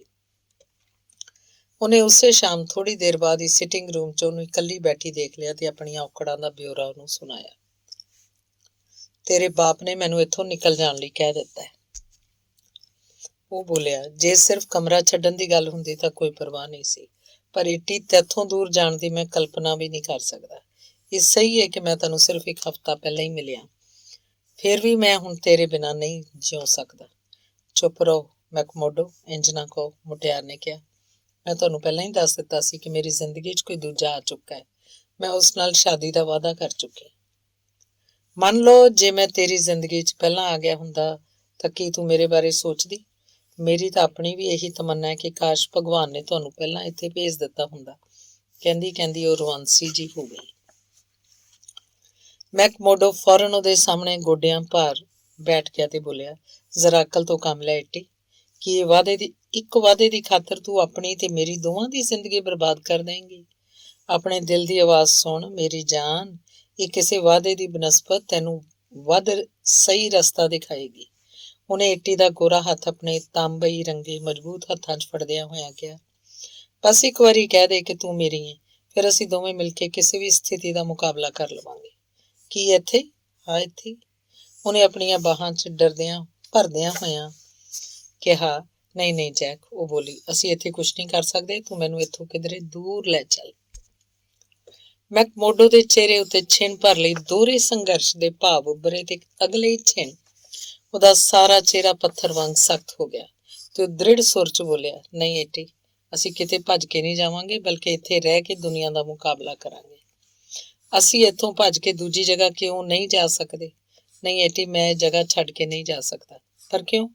ਜੇ ਮੈਂ ਇੱਥੋਂ ਕਿਸੇ ਡਰ ਕਰਕੇ ਭੱਜ ਗਿਆ ਤਾਂ ਖੁਦ ਆਪਣੀਆਂ ਨਜ਼ਰਾਂ 'ਚ ਇੰਨਾ ਡਿੱਗ ਜਾਵਾਂਗਾ ਕਿ ਜ਼ਿੰਦਗੀ ਭਰ ਆਪਣਾ ਸਿਰ ਚੁੱਕ ਕੇ ਨਹੀਂ ਤੁਰ ਸਕਾਂਗਾ। ਵੈਸੇ ਵੀ ਅਸੀਂ ਇੱਥੇ ਕਿਸੇ ਤੋਂ ਕਿਉਂ ਡਰੀਏ? ਕਿ ਅਸੀਂ ਇੱਕ ਸੁਤੰਤਰ ਦੇਸ਼ ਦੇ ਆਜ਼ਾਦ ਨਾਗਰਿਕ ਨਹੀਂ ਹਾਂ? ਜੇ ਤੂੰ ਮੈਨੂੰ ਪਿਆਰ ਕਰਦੀ ਹੈ ਤੇ ਮੈਂ ਤੈਨੂੰ, ਤਾਂ ਕੋਈ ਹੋਰ ਸਾਡੇ ਵਿਚਕਾਰ ਕਿਵੇਂ ਆ ਸਕਦਾ? ਤੁਹਾਨੂੰ ਕੁਝ ਪਤਾ ਨਹੀਂ ਜੈ ਕਿ ਇੱਥੇ ਆਇਆ ਅਜੇ ਤੁਹਾਨੂੰ ਵਕਤ ਹੀ ਕਿੰਨਾ ਹੋਇਆ। ਤੁਸੀਂ ਬਾਲਡਵਿਨ ਨੂੰ ਨਹੀਂ ਜਾਣਦੇ, ਤੁਸੀਂ ਮੈਗਜ਼ਿੰਟੀ ਤੇ ਉਹਦੀ ਟੋਲੀ ਨੂੰ ਵੀ ਨਹੀਂ ਜਾਣਦੇ। ਠੀਕ ਕਹਿ ਰਹੀ ਹੈ ਤੂੰ ਕਿ ਮੈਂ ਉਹਨਾਂ ਨੂੰ ਨਹੀਂ ਜਾਣਦਾ ਤੇ ਜਾਣਨਾ ਵੀ ਨਹੀਂ ਚਾਹੁੰਦਾ, ਮੈਕਮੋਡੋ ਬੋਲਿਆ, ਪਰ ਮੈਂ ਉਹਨਾਂ ਤੋਂ ਡਰਦਾ ਵੀ ਨਹੀਂ ਹਾਂ। ਅਜਿਹੇ ਗੁੰਡੇ ਬਦਮਾਸ਼ਾਂ ਨਾਲ ਮੇਰਾ ਬੜਾ ਪਾਲਾ ਪੈ ਚੁੱਕਿਆ ਹੈ। ਉਹਨਾਂ ਤੋਂ ਡਰਨ ਦੀ ਬਜਾਏ ਆਖਰ ਉਹ ਹੀ ਮੈਥੋਂ ਡਰਨ ਲੱਗਦੇ ਨੇ। ਇਹ ਲੋਕ ਬਸ ਦੇਖਣ ਦੇ ਹੀ ਸ਼ੇਰ ਹੁੰਦੇ ਨੇ। ਤੇਰੇ ਪਿਤਾ ਨੇ ਜੋ ਕੁਝ ਕਿਹਾ ਹੈ, ਜੇ ਉਹ ਸਭ ਸੱਚ ਹੈ ਤਾਂ ਉਹ ਲੋਕ ਇਸ ਘਾਟੀ 'ਚ ਜੁਰਮ ਤੇ ਜੁਰਮ ਕਰੀ ਜਾ ਰਹੇ ਨੇ। ਜਦੋਂ ਲੋਕ ਇਹਨਾਂ ਨੂੰ ਚੰਗੀ ਤਰ੍ਹਾਂ ਜਾਣਦੇ ਪਛਾਣਦੇ ਨੇ ਤਾਂ ਕਿਉਂ ਨਹੀਂ ਉਹਨਾਂ ਨੂੰ ਕਾਨੂੰਨ ਦੇ ਹਵਾਲੇ ਕਰ ਦਿੰਦੇ? ਜਵਾਬ ਦੇ ਇੱਟੀ। ਕਿਉਂਕਿ ਕਿਸੇ 'ਚ ਇੰਨੀ ਹਿੰਮਤ ਨਹੀਂ ਕਿ ਉਹਨਾਂ ਦੇ ਖਿਲਾਫ ਅਦਾਲਤ 'ਚ ਖੜਾ ਹੋ ਕੇ ਗਵਾਹੀ ਦੇ ਸਕੇ। ਜੇ ਕਿਸੇ ਨੇ ਇੰਝ ਕੀਤਾ ਤਾਂ 1 ਮਹੀਨੇ ਤੋਂ ਵੱਧ ਜਿਉਂਦਾ ਨਹੀਂ ਰਹਿ ਸਕੇਗਾ। ਇਹਦੇ ਇਲਾਵਾ ਇਹਨਾਂ ਲੋਕਾਂ ਕੋਲ ਆਪਣੇ ਗਵਾਹਾਂ ਦੀ ਫੌਜ ਹਮੇਸ਼ਾ ਤਿਆਰ ਰਹਿੰਦੀ ਹੈ, ਜਿਹੜੇ ਸਹੁੰ ਖਾ ਕੇ ਇਹ ਕਹਿੰਦੇ ਨੇ ਕਿ ਵਾਰਦਾਤ ਮੌਕੇ ਮੁਲਜ਼ਮ ਘਟਨਾ ਸਥਾਨ ਤੋਂ ਬੜੀ ਦੂਰ ਕਿਸੇ ਦੂਜੀ ਜਗ੍ਹਾ ਤੇ ਸੀ। ਤੁਸੀਂ ਇਹ ਸਭ ਅਖਬਾਰਾਂ 'ਚ ਜ਼ਰੂਰ ਪੜ੍ਹਿਆ ਹੋਏਗਾ। ਮੈਂ ਸੁਣਿਆ ਕਿ ਅਮਰੀਕਾ ਦੇ ਸਾਰੇ ਅਖਬਾਰਾਂ ਵਿੱਚ ਅੱਜ ਕੱਲ੍ਹ ਇਹਨਾਂ ਲੋਕਾਂ ਬਾਰੇ ਛਪ ਰਿਹਾ ਹੈ। ਇਸ 'ਚ ਕੋਈ ਸ਼ੱਕ ਨਹੀਂ ਕਿ ਮੈਂ ਥੋੜ੍ਹਾ ਬਹੁਤ ਪੜ੍ਹਿਆ ਜ਼ਰੂਰ ਸੀ, ਪਰ ਮੈਂ ਸਮਝਦਾ ਸੀ ਕਿ ਸਭ ਕਰਨ ਪਿੱਛੇ ਇਹਨਾਂ ਲੋਕਾਂ ਦੇ ਆਪਣੇ ਕੁਝ ਕਾਰਨ ਹੋਣਗੇ ਤੇ ਹੋ ਸਕਦਾ ਹੈ ਉਹਨਾਂ ਨਾਲ ਕੋਈ ਅਨਿਆਂ ਹੋਇਆ ਹੋਵੇ। ਉਹਦੀ ਵਜ੍ਹਾ ਨਾਲ ਇਹ ਲੋਕ ਇਹ ਸਭ ਕਰਨ ਲਈ ਮਜਬੂਰ ਹੋ ਗਏ। ਉਫ ਜੈਕ, ਇਹ ਸਭ ਨਾ ਕਹੋ ਪਲੀਜ਼। ਆਪਣੇ ਗੁਨਾਹ ਛਿਪਾਉਣ ਲਈ ਉਹ ਦੂਜਾ ਵੀ ਇਹੋ ਭਾਸ਼ਾ ਬੋਲਦਾ ਹੈ। ਦੂਜਾ ਯਾਨੀ ਉਹ ਬਾਲਡਵਿਨ, ਕਿ ਉਹ ਵੀ ਇਹੀ ਸਭ ਕਹਿੰਦਾ ਹੈ? ਹਾਂ, ਤੇ ਇਸ ਲਈ ਮੈਂ ਉਹਨੂੰ ਨਫ਼ਰਤ ਕਰਦੀ ਹਾਂ। ਗੱਲ ਜਦੋਂ ਜ਼ਬਾਨ ਤੇ ਆਈ ਗਈ ਹੈ ਤਾਂ ਹੁਣ ਮੈਂ ਤੁਹਾਨੂੰ ਸਾਰਾ ਸੱਚ ਦੱਸ ਹੀ ਦਿੰਦੀ ਹਾਂ। ਮੈਂ ਬਿਲਕੁਲ ਸੱਚ ਕਹਿ ਰਹੀ ਹਾਂ ਜੈਕ, ਮੈਨੂੰ ਉਸ ਆਦਮੀ ਨਾਲ ਸਖਤ ਨਫ਼ਰਤ ਹੈ। ਮੇਰਾ ਵੱਸ ਚੱਲੇ ਤਾਂ ਮੈਂ ਉਹਦੀ ਸ਼ਕਲ ਦੇਖਣੀ ਵੀ ਪਸੰਦ ਨਾ ਕਰਾਂ, ਪਰ ਮੈਨੂੰ ਉਹ ਤੋਂ ਡਰ ਲੱਗਦਾ ਹੈ। ਆਪਣੇ ਨਾਲੋਂ ਵੱਧ ਮੇਰੇ ਦਿਲ 'ਚ ਆਪਣੇ ਪਿਤਾ ਜੀ ਦੀ ਸੁਰੱਖਿਆ ਨੂੰ ਲੈ ਕੇ ਡਰ ਸਮਾਇਆ ਹੋਇਆ। ਮੈਨੂੰ ਡਰ ਏ ਕਿ ਜੇ ਮੈਂ ਆਪਣੇ ਦਿਲ ਦੀ ਸੱਚੀ ਗੱਲ ਉਹਨੂੰ ਦੱਸ ਦਿੱਤੀ ਤਾਂ ਉਹ ਪਤਾ ਨਹੀਂ ਸਾਨੂੰ ਕੀ ਨੁਕਸਾਨ ਪਹੁੰਚਾ ਦੇ। ਇਸ ਲਈ ਮੈਂ ਆਪਣੀ ਇੱਛਾ ਦੇ ਵਿਰੁੱਧ ਉਸ ਨਾਲ ਸ਼ਾਦੀ ਦਾ ਵਾਅਦਾ ਕੀਤਾ ਹੈ, ਕਿਉਂਕਿ ਇਸ ਤਰ੍ਹਾਂ ਅਸੀਂ ਉਹਨਾਂ ਲੋਕਾਂ ਦੇ ਗੁੱਸੇ ਤੋਂ ਬਚੇ ਰਹਿ ਸਕਦੇ ਹਾਂ। ਪਰ ਤੁਸੀਂ ਜੇ ਮੇਰੇ ਨਾਲ ਭੱਜਣ ਲਈ ਤਿਆਰ ਹੋਏ ਤਾਂ ਅਸੀਂ ਪਿਤਾ ਜੀ ਨੂੰ ਵੀ ਆਪਣੇ ਨਾਲ ਲੈ ਚੱਲਾਂਗੇ ਤੇ ਉਹਨਾਂ ਲੋਕਾਂ ਦੀ ਪਹੁੰਚ ਤੋਂ ਕਿਤੇ ਦੂਰ ਜਾ ਕੇ ਸ਼ਾਂਤੀ ਨਾਲ ਇਕੱਠੇ ਰਹਿ ਸਕਾਂਗੇ। ਮੈਕਮੋਡੋ ਦੇ ਚਿਹਰੇ ਉੱਤੇ ਇੱਕ ਵਾਰ ਫਿਰ ਦਵੰਦ ਭਰੇ ਸੰਘਰਸ਼ ਦੇ ਭਾਵ ਉੱਭਰੇ ਤੇ ਫਿਰ ਯਕਦਮ ਉਹਦਾ ਚਿਹਰਾ ਪੱਥਰ ਵਰਗਾ ਸਖਤ ਹੋ ਗਿਆ। ਤੇਰਾ ਕੋਈ ਨੁਕਸਾਨ ਨਹੀਂ ਹੋਏਗਾ ਏਟੀ, ਤੇ ਨਾ ਹੀ ਤੇਰੇ ਪਿਤਾ ਦਾ, ਉਹ ਬੋਲਿਆ, ਕਿਉਂਕਿ ਜਿੱਥੋਂ ਤੱਕ ਇਹਨਾਂ ਗੁੰਡਿਆਂ ਬਦਮਾਸ਼ਾਂ ਦੀ ਗੱਲ ਏ ਤਾਂ ਸ਼ਾਇਦ ਤੈਨੂੰ ਛੇਤੀ ਇਸ ਗੱਲ ਦਾ ਪਤਾ ਲੱਗ ਜਾਏ ਕਿ ਮੈਂ ਵੀ ਮਹਾਂ ਗੁੰਡਾ ਹਾਂ। ਨਹੀਂ ਨਹੀਂ, ਇੰਜ ਨਾ ਕਹੋ ਜੈਕ, ਮੈਂ ਜਾਣਦੀ ਹਾਂ ਤੁਹਾਡੇ ਤੇ ਪੂਰਾ ਭਰੋਸਾ ਕੀਤਾ ਜਾ ਸਕਦਾ ਹੈ। ਭਗਵਾਨ ਦੀ ਸਹੁੰ, ਤੂੰ ਕਿੰਨੀ ਭੋਲੀ ਹੈ ਮੇਰੀ ਜਾਨ, ਤੇ ਮੇਰੇ ਬਾਰੇ ਕਿੰਨਾ ਘੱਟ ਜਾਣਦੀ ਹੈ। ਉਹ ਧੀਮਾ ਜਿਹਾ ਹੱਸ ਕੇ ਬੋਲਿਆ, ਤੂੰ ਅੰਦਾਜ਼ਾ ਵੀ ਨਹੀਂ ਲਾ ਸਕਦੀ ਕਿ ਮੇਰੇ ਮਨ 'ਚ ਇਸ ਵੇਲੇ ਕੀ ਹੈ। ਪਰ ਰੁਕੀ, ਇਹ ਕੌਣ ਆ ਰਿਹਾ? ਅਚਾਨਕ ਦਰਵਾਜ਼ਾ ਜ਼ੋਰਦਾਰ ਝਟਕੇ ਨਾਲ ਖੁੱਲਿਆ ਤੇ ਇੱਕ ਨੌਜਵਾਨ ਅਜਿਹੀ ਆਕੜ ਨਾਲ ਅੰਦਰ ਵੜ ਆਇਆ ਜਿਵੇਂ ਇੱਥੋਂ ਦਾ ਮਾਲਕ ਹੋਵੇ। ਉਹ ਇੱਕ ਖੂਬਸੂਰਤ ਤੇ ਦਿਲਕਸ਼ ਨੌਜਵਾਨ ਸੀ, ਜਿਹਦੀ ਉਮਰ ਕੱਦ ਕਾਠੀ ਵਗੈਰਾ ਕਾਫੀ ਹੱਦ ਤੱਕ ਮੈਕਮੋਡੋ ਵਰਗੀ ਸੀ। ਚੌੜੀ ਪੱਟੀ ਵਾਲੇ ਕਾਲੇ ਹੈਟ ਹੇਠੋਂ, ਜਿਹਨੂੰ ਉਹਨੇ ਲਾਇਆ ਨਹੀਂ ਸੀ, ਇੱਕ ਗੋਰਾ ਚਿਹਰਾ ਆਪਣੀਆਂ ਨਿਰਦਈ ਅੱਖਾਂ ਤੇ ਬਾਜ਼ ਦੀ ਚੁੰਝ ਵਰਗੀ ਨੱਕ ਨਾਲ ਅੰਗੀਠੀ ਕੋਲ ਬੈਠੇ ਉਸ ਜੋੜੇ ਨੂੰ ਤਿੱਖੀਆਂ ਨਜ਼ਰਾਂ ਨਾਲ ਦੇਖ ਰਿਹਾ ਸੀ। ਤੁਹਾਡੇ ਆਉਣ ਦੀ ਮੈਨੂੰ ਬੇਹੱਦ ਖੁਸ਼ੀ ਹੈ ਮਾਸਟਰ ਬਾਲਡਵਿਨ। ਮਿਸਟਰ ਬਾਲਡਵਿਨ, ਏਟੀ ਯਕਦਮ ਭੁੜ ਕੇ ਖੜੀ ਹੋਈ, ਘਬਰਾਈ ਤੇ ਬੌਂਦਲੀ ਜਿਹੀ ਆਵਾਜ਼ 'ਚ ਬੋਲੀ, ਤੁਸੀਂ ਮੇਰੀ ਉਮੀਦ ਨਾਲੋਂ ਕੁਝ ਜ਼ਿਆਦਾ ਹੀ ਜਲਦੀ ਆ ਗਏ ਹੋ। ਆਓ ਬੈਠੋ। ਬਾਲਡਵਿਨ ਆਪਣੇ ਲੱਕ ਤੇ ਹੱਥ ਰੱਖੀ ਖੜਾ ਰਿਹਾ ਤੇ ਮੈਕਮੋਡੇ ਨੂੰ ਘੂਰਦਿਆਂ ਹੋਇਆਂ ਬੜੀ ਰੁੱਖੀ ਆਵਾਜ਼ 'ਚ ਪੁੱਛਿਆ, ਇਹ ਕੌਣ ਹੈ? ਇਹ ਮੇਰੇ ਇੱਕ ਦੋਸਤ ਨੇ ਮਿਸਟਰ ਬਾਲਡਵਿਨ, ਸਾਡੇ ਬੋਰਡਿੰਗ 'ਚ ਨਵੇਂ ਬੋਰਡਰ। ਏਟੀ ਬੋਲੀ, ਮਿਸਟਰ ਮੈਕਮੋਡੋ, ਆਓ ਮੈਂ ਤੁਹਾਡੀ ਜਾਣ ਪਛਾਣ ਮਿਸਟਰ ਬਾਲਡਵਿਨ ਨਾਲ ਕਰਾ ਦਿਆਂ। ਦੋਵੇਂ ਨੌਜਵਾਨਾਂ ਨੇ ਬਿਨਾਂ ਹੱਥ ਵਧਾਇਆ ਇੱਕ ਦੂਜੇ ਵੱਲ ਦੇਖ ਕੇ ਆਪਣੀਆਂ ਗਰਦਨਾਂ ਹਿਲਾ ਦਿੱਤੀਆਂ। ਸ਼ਾਇਦ ਏਟੀ ਨੇ ਤੁਹਾਨੂੰ ਇਹ ਤਾਂ ਦੱਸ ਹੀ ਦਿੱਤਾ ਹੋਏਗਾ ਕਿ ਸਾਡੇ ਦੋਵਾਂ ਵਿਚਕਾਰ ਕੀ ਰਿਸ਼ਤਾ ਹੈ, ਬਾਲਡਵਿਨ ਬੋਲਿਆ। ਮੈਂ ਨਹੀਂ ਜਾਣਦਾ ਕਿ ਤੁਹਾਡੇ ਦੋਵਾਂ ਵਿਚਕਾਰ ਕਦੀ ਕੋਈ ਰਿਸ਼ਤਾ ਸੀ। ਨਹੀਂ ਜਾਣਦਾ ਤਾਂ ਹੁਣ ਜਾਣ ਲੈ। ਮੈਂ ਤੁਹਾਨੂੰ ਸਾਫ਼-ਸਾਫ਼ ਦੱਸ ਦਿੰਦਾ ਕਿ ਇਹ ਜਵਾਨ ਲੜਕੀ ਮੇਰੀ ਏ ਤੇ ਬਾਹਰ ਦਾ ਮੌਸਮ ਤੇਰੇ ਟਹਿਲਣ ਲਈ ਬੜਾ ਸ਼ਾਨਦਾਰ ਏ। ਇਤਲਾਹ ਦੇਣ ਲਈ ਧੰਨਵਾਦ, ਪਰ ਮੇਰਾ ਅਜੇ ਬਾਹਰ ਜਾ ਕੇ ਟਹਿਲਣ ਦਾ ਕੋਈ ਇਰਾਦਾ ਨਹੀਂ ਹੈ। ਜਾਣ ਦਾ ਇਰਾਦਾ ਨਹੀਂ ਹੈ? ਯਕਦਮ ਬਾਲਡਵਿਨ ਦੀਆਂ ਅੱਖਾਂ ਗੁੱਸੇ ਨਾਲ ਅੰਗਿਆਰਾਂ ਵਾਂਗ ਭਖਣ ਲੱਗੀ। ਹੋਰ ਕੀ ਮੇਰੇ ਨਾਲ ਭਿੜਨ ਦਾ ਇਰਾਦਾ ਹੈ? ਕਿਉਂ ਨਹੀਂ? ਮੈਕਮੋਡੋ ਫੌਰਨ ਭੁੜ ਕੇ ਆਪਣੇ ਪੈਰਾਂ ਉੱਤੇ ਖੜਾ ਹੁੰਦਾ ਹੋਇਆ ਬੋਲਿਆ, ਇਸ ਕੰਮ ਲਈ ਤਾਂ ਮੈਂ ਹਰ ਵੇਲੇ ਤਿਆਰ ਰਹਿੰਦਾ। ਭਗਵਾਨ ਦੇ ਲਈ ਜੈਕ, ਰਹਿਣ ਦਿਓ। ਘਬਰਾਈ ਹੋਈ ਏਟੀ ਸਹਿਮੀ ਹੋਈ ਸੁਰ 'ਚ ਬੋਲੀ, ਉਫ ਜੈਕ, ਮੇਰੀ ਗੱਲ ਮੰਨੋ ਤੇ ਰਹਿਣ ਦਿਓ, ਇਹ ਤੁਹਾਡੇ ਸੱਟ ਫੇਟ ਮਾਰ ਦੇਗਾ। ਓਹੋ, ਆਪਣੇ ਜੈਕ ਦੀ ਸਲਾਮਤੀ ਲਈ ਬੜੀ ਬੇਚੈਨ ਹੋ ਰਹੀ ਹੈ? ਬਾਲਡਵਿਨ ਬੜੀ ਖਤਰਨਾਕ ਆਵਾਜ਼ 'ਚ ਗੜਕਿਆ, ਤਾਂ ਗੱਲ ਇੱਥੋਂ ਤੱਕ ਪਹੁੰਚ ਚੁੱਕੀ ਏ। ਪਲੀਜ਼ ਡੈਡ, ਦਇਆ ਕਰੋ ਮੇਰੀ ਖਾਤਰ, ਜੇ ਤੁਸੀਂ ਕਦੀ ਮੈਨੂੰ ਚਾਹਿਆ ਹੈ ਤਾਂ ਮੇਰੀ ਖਾਤਰ ਇਹਨੂੰ ਮਾਫ਼ ਕਰ ਦਿਓ। ਕਿਸ ਗੱਲ ਦੀ ਮਾਫ਼ੀ ਮੰਗ ਰਹੀ ਹੈ ਤੂੰ ਏਟੀ? ਬਿਹਤਰ ਹੋਏਗਾ ਤੂੰ ਸਾਨੂੰ ਦੋਵਾਂ ਨੂੰ ਇਕੱਲਾ ਛੱਡ ਦੇ ਤਾਂ ਕਿ ਅਸੀਂ ਆਪਸ 'ਚ ਫੈਸਲਾ ਕਰ ਲਈਏ, ਮੈਕਮੋਡੋ ਬੋਲਿਆ। ਵੈਸੇ ਬਾਲਡਵਿਨ, ਤੂੰ ਹੁਣੇ ਕਿਹਾ ਸੀ ਕਿ ਬਾਹਰਲਾ ਮੌਸਮ ਬੜਾ ਸ਼ਾਨਦਾਰ ਹੈ। ਆ ਮੇਰੇ ਨਾਲ ਬਾਹਰ ਚੱਲ। ਗਲੀ ਦੇ ਬਾਹਰ ਹੀ ਇੱਕ ਖੁੱਲ੍ਹਾ ਮੈਦਾਨ ਹੈ, ਉਹ ਸਾਡੇ ਦੋਵਾਂ ਲਈ ਠੀਕ ਰਹੇਗਾ। ਤੇਰੇ ਨਾਲ ਤਾਂ ਮੈਂ ਆਪਣੇ ਹੱਥ ਗੰਦੇ ਕੀਤੇ ਬਿਨਾਂ ਹੀ ਨਿਪਟ ਲਊਂਗਾ, ਉਹਨੇ ਏਟੀ ਨੂੰ ਕਿਹਾ ਤੇ ਫਿਰ ਆਪਣੇ ਪ੍ਰਤੀਦਵੰਦੀ ਵੱਲ ਭੌਂ ਕੇ ਬੋਲਿਆ, ਤੇ ਤੇਰਾ ਉਹ ਹਾਲ ਕਰਾਂਗਾ ਕਿ ਇਸ ਘਰ 'ਚ ਪੈਰ ਰੱਖਣ ਦਾ ਤੈਨੂੰ ਜ਼ਿੰਦਗੀ ਭਰ ਅਫਸੋਸ ਰਹੇਗਾ। ਇਸ ਕੰਮ ਲਈ ਇਸ ਨਾਲੋਂ ਬਿਹਤਰ ਹੋਰ ਕਿਹੜਾ ਮੌਕਾ ਹੋਏਗਾ? ਇਹ ਗੱਲ ਤਾਂ ਮੈਂ ਤੈਨੂੰ ਸਮਾਂ ਆਉਣ ਤੇ ਦੱਸਾਂਗਾ, ਤੂੰ ਜਾਣਦਾ ਨਹੀਂ ਮੈਂ ਕੌਣ ਆ, ਇਹ ਦੇਖ। ਕਹਿੰਦਿਆਂ ਹੋਇਆਂ ਉਹਨੇ ਅਚਾਨਕ ਆਪਣੀ ਕਮੀਜ਼ ਦੀ ਬਾਂਹ ਉੱਪਰ ਸਰਕਾਈ ਤੇ ਉਹਦੀ ਬਾਂਹ ਉੱਤੇ ਇੱਕ ਅਜੀਬ ਜਿਹਾ ਨਿਸ਼ਾਨ ਦਿਖਾਈ ਦਿੱਤਾ, ਜਿਹੜਾ ਸ਼ਾਇਦ ਉੱਥੇ ਦਾਗਿਆ ਗਿਆ ਸੀ। ਇੱਕ ਛੋਟੇ ਜਿਹੇ ਗੋਲ ਘੇਰੇ 'ਚ ਤ੍ਰਿਸ਼ੂਲ ਬਣਿਆ ਹੋਇਆ ਸੀ। ਉਹ ਆਪਣੀ ਉਂਗਲ ਨਾਲ ਉਸ ਵੱਲ ਇਸ਼ਾਰਾ ਕਰਦਾ ਹੋਇਆ ਬੋਲਿਆ, ਜਾਣਦਾ ਇਹਦਾ ਕੀ ਮਤਲਬ ਹੈ? ਨਾ ਮੈਂ ਜਾਣਦਾ ਤੇ ਨਾ ਮੈਨੂੰ ਜਾਣਨ ਦੀ ਕੋਈ ਲੋੜ ਹੈ। ਫਿਕਰ ਨਾ ਕਰ ਬੇਟਾ, ਜਲਦੀ ਜਾਣ ਲਏਗਾ, ਬਹੁਤ ਦੇਰ ਨਹੀਂ ਪਏਗੀ। ਸ਼ਾਇਦ ਏਟੀ ਤੈਨੂੰ ਇਸ ਬਾਰੇ ਕੁਝ ਦੱਸ ਸਕੇ, ਤੇ ਤੂੰ ਵੀ ਕੰਨ ਖੋਲ ਕੇ ਸੁਣ ਲੈ ਏਟੀ। ਤੂੰ ਗੋਡਿਆਂ ਭਰ ਘਿਸੜਦੀ ਹੋਈ ਮੇਰੇ ਕੋਲ ਆਏਂਗੀ, ਆਪਣੇ ਇਹਨਾਂ ਗੋਡਿਆਂ ਤੇ ਰਿੜਦੀ ਗਿੜਗਿੜਾਉਂਦੀ ਹੋਈ। ਉਦੋਂ ਮੈਂ ਤੈਨੂੰ ਦੱਸਾਂਗਾ ਕਿ ਤੇਰੀ ਕੀ ਸਜ਼ਾ ਹੋਣੀ ਚਾਹੀਦੀ ਹੈ। ਤੂੰ ਜਿਹੜਾ ਬੀਜ ਬੀਜਿਆ ਹੈ, ਭਗਵਾਨ ਦੀ ਸਹੁੰ ਦੀ ਫਸਲ ਤੈਨੂੰ ਕੱਟਣੀ ਪਏਗੀ। ਉਹਨੇ ਉਹਨਾਂ ਦੋਹਾਂ ਨੂੰ ਅੱਗ ਭਰਾਉਂਦੀਆਂ ਨਿਗਾਹਾਂ ਨਾਲ ਦੇਖਿਆ ਤੇ ਫਿਰ ਫੌਰਨ ਹੀ ਆਪਣੀਆਂ ਅੱਡੀਆਂ ਉੱਪਰ ਘੁੰਮ ਗਿਆ। ਅਗਲੇ ਹੀ ਛਿਣ ਬਾਹਰੀ ਦਰਵਾਜ਼ਾ ਉਹਦੇ ਪਿੱਛੇ ਫੜਾਕ ਦੀ ਇੱਕ ਜ਼ੋਰਦਾਰ ਆਵਾਜ਼ ਨਾਲ ਬੰਦ ਹੋ ਗਿਆ। ਕੁਝ ਚਿਰ ਤੱਕ ਉਹ ਮੁਟਿਆਰ ਤੇ ਮੈਕਮੋਡੋ ਖਾਮੋਸ਼ ਖੜੇ ਰਹੇ। ਉਸ ਪਿੱਛੋਂ ਏਟੀ ਨੇ ਆਪਣੀਆਂ ਬਾਹਾਂ ਉਹਦੇ ਦੁਆਲੇ ਵਲਦਿਆਂ ਕਿਹਾ, "ਉਹ ਜੈਕ, ਤੁਸੀਂ ਕਿੰਨੇ ਬਹਾਦਰ ਹੋ, ਪਰ ਇਸ ਸਭ ਦਾ ਕੋਈ ਫਾਇਦਾ ਨਹੀਂ। ਅੱਜ ਦੀ ਰਾਤ ਹੀ ਤੁਸੀਂ ਇੱਥੋਂ ਕਿਧਰੇ ਦੂਰ ਚਲੇ ਜਾਓ, ਵਰਨਾ ਉਹ ਤੁਹਾਨੂੰ ਜਾਨੋਂ ਮਾਰ ਦੇਗਾ।" ਮੈਂ ਉਹਦੀਆਂ ਭਿਆਨਕ ਅੱਖਾਂ 'ਚ ਮੌਤ ਦੀ ਚਮਕ ਦੇਖੀ ਹੈ। ਉਹ ਇੰਨੇ ਸਾਰੇ ਨੇ ਕਿ ਤੁਸੀਂ ਇਕੱਲੇ ਉਹਨਾਂ ਦੇ ਮੁਕਾਬਲੇ ਕੁਝ ਵੀ ਨਹੀਂ ਕਰ ਸਕੋਗੇ। ਬੌਸ ਮੈਕਜਿੰਟੀ ਦੀ ਪੂਰੀ ਤਾਕਤ ਉਹਦੇ ਪਿੱਛੇ ਹੈ। ਸ਼ਾਂਤ ਮੇਰੀ ਜਾਨ, ਸ਼ਾਂਤ। ਮੈਕਮੋਡੋ ਨੇ ਉਹਨੂੰ ਚੁੰਮਣ ਪਿੱਛੋਂ ਆਪਣੇ ਆਪ ਨੂੰ ਉਹਦੀਆਂ ਬਾਹਾਂ 'ਚੋਂ ਆਜ਼ਾਦ ਕਰਕੇ ਉਹਨੂੰ ਇੱਕ ਕੁਰਸੀ ਤੇ ਬਿਠਾਉਣ ਪਿੱਛੋਂ ਕਿਹਾ, "ਤੈਨੂੰ ਮੇਰੇ ਲਈ ਪਰੇਸ਼ਾਨ ਹੋਣ ਜਾਂ ਡਰਨ ਦੀ ਕੋਈ ਲੋੜ ਨਹੀਂ। ਮੈਂ ਵੀ ਫ੍ਰੀ ਮੈਨ ਹਾਂ ਤੇ ਉਹਦੀ ਯੂਨੀਅਨ ਦਾ ਮੈਂਬਰ ਹਾਂ। ਮੈਂ ਉਹਨਾਂ ਲੋਕਾਂ ਨਾਲੋਂ ਬਹੁਤ ਜ਼ਿਆਦਾ ਬਿਹਤਰ ਨਹੀਂ ਹਾਂ, ਇਸ ਲਈ ਮੈਨੂੰ ਕੋਈ ਸਾਧੂ ਮਹਾਤਮਾ ਸਮਝਣ ਦੀ ਗਲਤੀ ਨਾ ਕਰ।